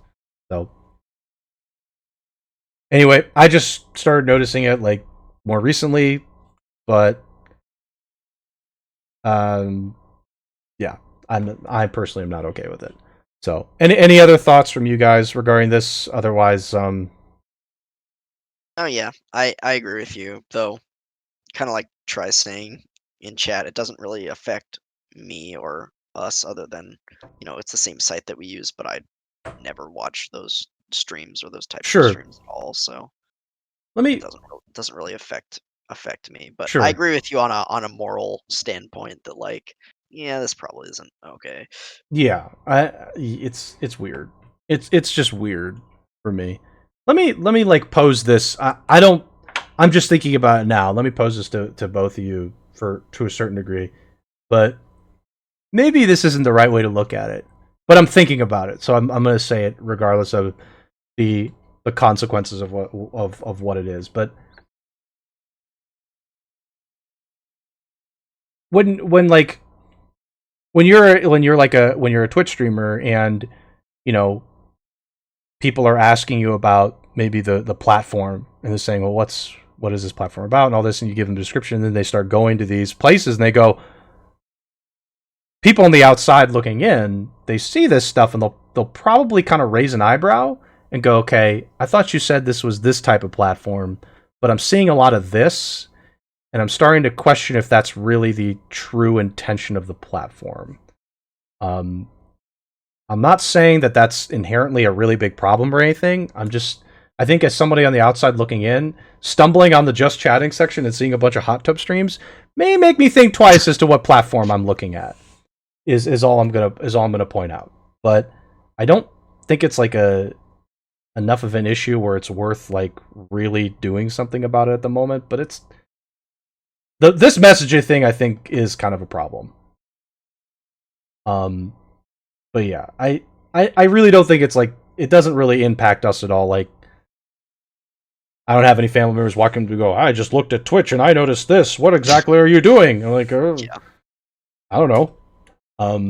So anyway, let's segue out of getting messaged OnlyFans links in our subscriber messages, and I'm going to segue over here now. So, Hectic, would you mind giving you? We sort of mentioned before we jumped on today. Maybe we talk a little bit about some of the games we're playing. Maybe a bit of an update on our own end. Is there any like games you're playing now, or anything you wanted to talk about? Let's open the floor up to you. Sure. So, when I was growing up, Oh boy. there was a game I used to love playing called Dungeon Keeper 2. I don't know if you guys have heard of that or not. Feel but like that I've was- heard of it, but I've never played it. I'm Yeah, looking so- it up. So that's a very old game, but that one was basically you kind of like make a lair Mhm. that heroes then come into. So sort of like it's like a reverse D&D type of thing, right? So Okay. like in Dungeons and Dragons, you're the party, you go into dungeons. And this, you make the dungeon, and it's more of like a real-time situation with that. Okay. So it was I really enjoyed the game. I thought it was so much fun to like build your own dungeon, put layers of traps, house your creatures. Like you have to make sure they're fed, you have to make sure they have housing. Use different rooms for different creatures, things like that. So I always enjoyed it. I put so many hours into that game. And so a new game recently came out called Evil Genius 2. Okay. And it's in a very similar vein in that you are an evil mastermind bent on world domination. And you make your own evil lair, right? And then you put traps that investigators walk into your different traps. Like, and it's basically like a spoof on the old on like any kind of spy stuff. So like you have traps like there's like a if the floor opens up and a shark comes out and bites the person, right? Mhm. So it's like really goofy. It's got a goofy art style. So I absolutely love it because it's a great spoof on spy movies. You have all sorts of like spies that are like you have like a James Bond type of spy, right? So I'm really enjoying the game because it's really hitting that itch of like the niche kind of make your lair, you're the bad guy, the good guys are coming to get you and you stop them, right? Okay. So kind of- that's what I've been enjoying a lot of lately. So the people that come into your lair, is it computer players or actual players? It's computer players. Okay, so it's a computer players, single okay. player game. Yeah, it's a Okay. single player game. Okay. Kind of interesting if it would be like actual players come into your dungeon. That'd be kind of interesting. Wasn't there that this got canceled, but there was a Fable game in the works that had that as an idea for a while. Mhm. Or it was actually multiplayer. There was someone that played like the mastermind and built the dungeon, and then a party of people that went through There it. was a game that was like that. I don't remember what it was called, but I remember seeing it advertised where like you had like your own hero character, and then other players made their own dungeons, and then you would like run through their dungeon and steal their loot while they're running through somebody else's dungeon and stealing that person's loot. I don't know how well that game did or not. But as a single player game, I really enjoy it. I think you can do a lot of fun stuff with it. And then there's like sandbox mode, so you can just like make the most elaborate evil lair that you want. Mm-hmm. Yeah. So- yeah. Games on Steam, I assume. When did it come out? It came out very recently. I think it was May 30th. And you said Evil Genius 2. There was a first one that I would assume there's a first iteration of that then. Yeah, I didn't play the first one. I had never even heard of it. It's looking at the graphics, it looks very, very old. Okay, so so like a sequel long either somebody else got the rights and picked up the sequel, or the original dev just decided, okay, I'm going to make the sequel now after a long period of time. Yeah, not sure what happened, but like I said, I'm really enjoying the game as somebody who's really enjoyed that style of gameplay for a long time. And I know there's another game on Steam called I think it's like Dungeons 1, 2, and 3. That's a very similar concept. Those games are a lot of fun too. So it's But only this is kind of like an interesting take on that. I was just gonna say it's only single player though, right? Like you can't co-op make a dungeon with a partner. You know, like No. you get a villain and you get their you get their evil sidekick. That would be absolutely cool. I would love that so much. You get their I evil think that'd be a lot sidekick of to fun. help them. Like I don't know, Right. they get to do certain things too. And it's a genre that I wish was explored more because it's a lot of fun. But unfortunately, like RTSs, it's not a big thing anymore. Yeah, oh god, yes, RTSs are definitely not a thing anymore. Dude, I mean, there are some that still exist and are, fairly popular outside of StarCraft, but not really. Yeah, it's not really a thing anymore, unfortunately. Yeah, it makes me sad. Somebody grew up playing RTSs. It's very sad to see. Yeah, for sure.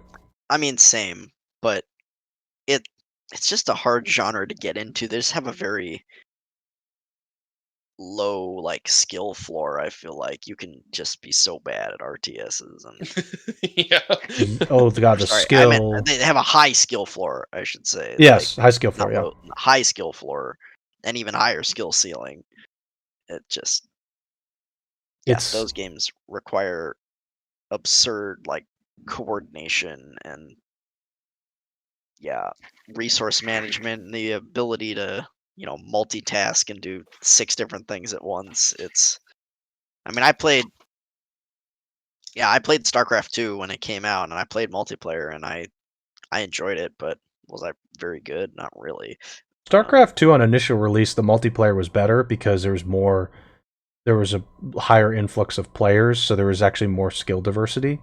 Mhm. But I imagine now the actual skill range is far different. And we used to play co-op all the time. Actually, not like co-op as in like what currently is in StarCraft, 2v2. but like 2v2, 2v2 4v4s. multiplayer, yeah. 4v4 was like a crap load of fun. Actually, it was I liked such a 2v2, cluster. But yeah, I liked 2v2, but anything beyond that was an absolute shit show. Like It 3v3 was so and funny. 4v4 was So the best. funny. It was so funny. I actually really enjoyed the 4v4s. They were so fun.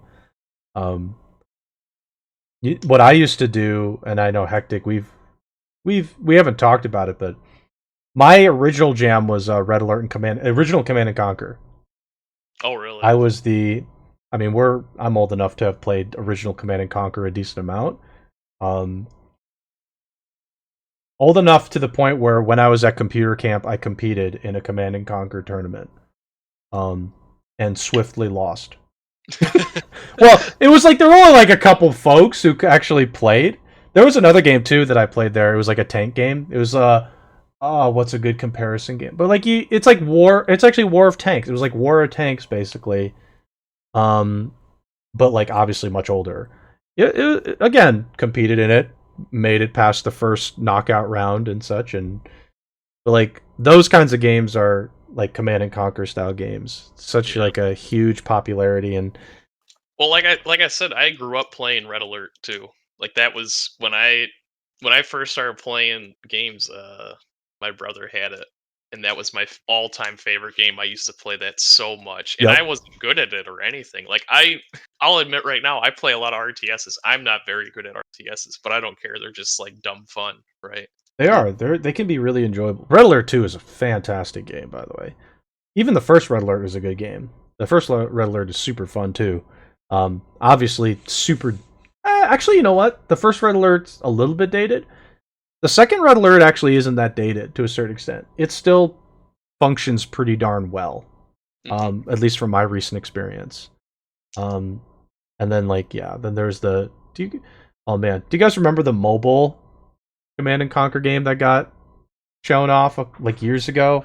EA was like super freaking excited. They're like, guys, you can play Command and Conquer on your phone. It's big. Like, Command and Conquer's big, guys. People are like, what the I hell? was so disappointed to see that. I think that the whole was community was very disappointed to see that. It was that didn't happen.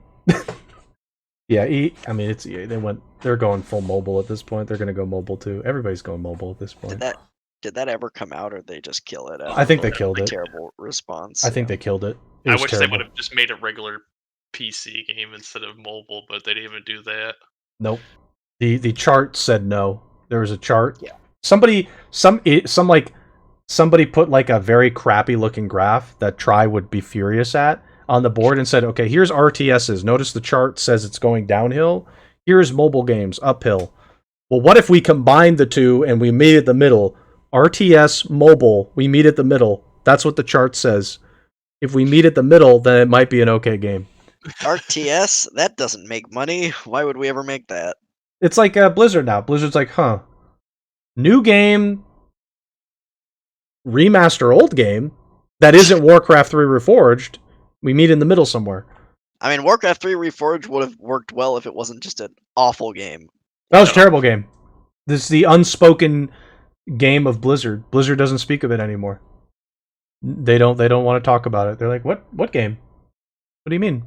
No, Warcraft 3 Reforged. Don't you remember that? Nope, we don't. Wait, you mean Warcraft 3? Yeah, that was a great game back in 2000, but it's been a while.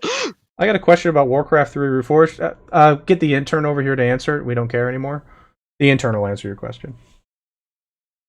It's so sad. So sad, dude.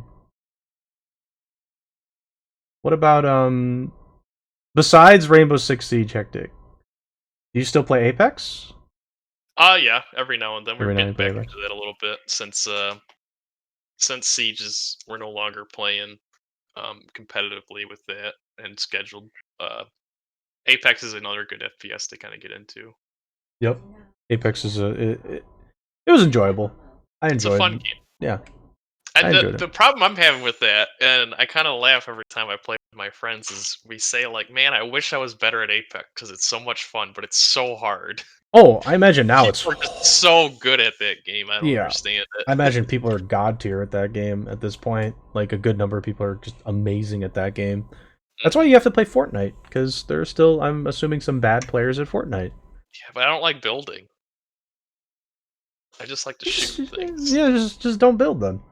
Just don't build things. I tried that. It didn't work out too well. well. It didn't work out? Oh, okay. Is there not a mode in Fortnite where you can just turn off the stupid building? Yeah, it's called Apex Legends. Got it. Yeah, good players at Fortnite will actually, they'll probably just annihilate you. Yeah, I don't need to be beat by a 10-year-old. What about Call of Duty Warzone? I'm sure there's god tier players in that too, obviously. So I haven't tried it because I don't want to download 75 gigabyte patches. Oh my god. What? 75 gigabytes. Jeez. Have you not heard about that? I know that it's Activision. Their patches are enormous. They've historically been, their games are historically massive. Call of Duty games historically now are massive. Each Call of Duty game, the size of the game just increases. I think the last one was like 200 gigs or something completely I don't know absurd. who. I'm just thought when it was like 75 or 100 gigs, that was too much. Now we're up to like 150, 200 gigs. It's actually insane. I would try the game if it wasn't for that. I'll be honest. It's crazy. You're just like, can I have some computer memory left? And Activision's like, no. Activision's like, this is the only game that you're allowed to have on your PC because it'll take your entire hard drive. That's what it should be. It's like we have an artificial intelligence inside of our game that will actually take up all the memory in your system. So there you go. It's like, okay, but like I don't know, dude. Okay, so now that Rainbow Six for you guys isn't entirely, entirely done for. It's just a little break, we'll say. But what are you gonna do? What's next for Hectic now then? Outside of Rainbow Six, games and such. What is your next? You got to fill up the time that Rainbow Six did take up. Yeah, now it's been watching TV. Oh, okay. I'm gonna need to pull you into a game. What game are we gonna play together? You pick a game, we'll play it together. Amazon New World. I can't play that. They won't let me into the alpha. They refuse to let me into the alpha. I even asked. I walked up to Jeff Bezos and I pleaded with him. I said, I'll give you $20. And he said, no. A couple months. I'm very excited for that game. Hectic said he's got time in his hands. I think it's time to immerse yourself in the world of JRPG. Hectic. You're right. You pick the game that doesn't rhyme with that isn't Destiny. You pick the game and we'll get into it together. I'll play it with you. You just tell me the game. Red Alert 3. We can't play co-op with that. We tried it. We spent a whole night trying it. It doesn't work. It's too old. You gotta pick a different one. Balloons Tower Defense 6. Okay, I guess we're not playing a game together. Jesus Christ, dude. What about Minecraft? You want to play Minecraft? Is that multiplayer yet? Yes. What are you talking about? StarCraft 2. Actually, we'll play StarCraft 2, Hectic. We'll play StarCraft Alright, 2 co-op. that sounds fine to me. Trial join us too. We'll play like next. Actually, it's funny that you should mention try joining us because I have seen somebody went through with the arcade editor and has made like the campaign 3-player. The what? The campaign. So you can play like the Wings of Liberty campaign with 3 players now with the arcade. Oh, dude, get me in. Get me in. Okay, we'll set that up. We're setting that up immediately. We're immediately setting that up. It's getting close. I'm sorry, it's getting close to my class time, boys. Any final thoughts and such? Yeah, actually, I have a quick bit of news because I think this is hilarious. Go ahead. And I just saw this in the middle of the stream. Go ahead. They're bringing Pickle Rick to Rainbow Six Siege. What? Why? What? As like an operator? No, as a character skin. Okay, good. Because I'm like, as an operator, like I don't know about that, Chief. It is the most like when I saw it, I was like, it's not April 1st. What is this? It's legit. They're bringing Rick and Morty crossover to Rainbow Six. I think that's hilarious. That's so ridiculous. God, that's so ridiculous for that game. I don't even know what to say. A lot of people are gonna use it too. That's the thing. Oh, absolutely. It's gonna be crazy. so funny. That's crazy. Spoon, any other things you want to close on? Well, I will just say to a Hectic, though it's not a RTS, and that seems to be your jam. But if I'm to give you a JRPG recommendation, I will recommend Fire Emblem to you if you're a strategy. You're not the first. Oh no, wait! To do that. Advance Wars. Like I need to. Let him play Advance Wars. He'll like it. Advance Wars is not. I mean, it's not an RPG. It has tanks. He'll play it. Yeah. Oh, I probably will. There are tanks and like jet planes and things. He'll play it. Advance Wars. Look it up. You can get an emulator. Look it up. Yes, they're Is GBA. it on Steam? They are GBA. GBA. You gotta get an emulator. You have to get a GBA emulator. Is it on Epic Games? No. I feel like you're not listening. GBA, Nintendo. Did they go on anything but Nintendo platforms? No. It's not on Switch either. GBA It's not on emulator. Switch. It's not on Switch. You got to get a GBA emulator and download. There was a couple of DS games too, but the GBA ones are better. So play that one. That one. Other JRPG games, I don't know. Like, if you don't want a long one, I guess you could like play some shorter JRPGs. There's a couple short ones you could try, like Chrono Trigger. Chrono Trigger is a great one. You should play that. I've heard a lot of good things about that. That's on Steam. It is on Steam for $20, I imagine. 15, something like that. I think it was 15. You could also play a Tales game. Tales games actually aren't that long for JRPGs. Or you could play Ys 8. Ys 8 is pretty fun too. Oh yeah, you say it's good too. There's some couple like not super long JRPGs that are pretty good. But anyway, all right, boys, it's class time for me. Okay. Let's call it here. Hectic, thanks for coming by the way, and hanging out. Me. We'll be back next week with StarCraft 2 co-op on Tuesday with Hectic and Try. We'll play some campaign, I guess. Wings of Liberty campaign, and we'll do that. We'll set that up. And World Ends With You on Sunday. World Ends With You on Sunday. We'll set the time. We'll figure out the time. We'll see you guys next week, I guess, for StarCraft or podcast. Thanks for coming by, everybody.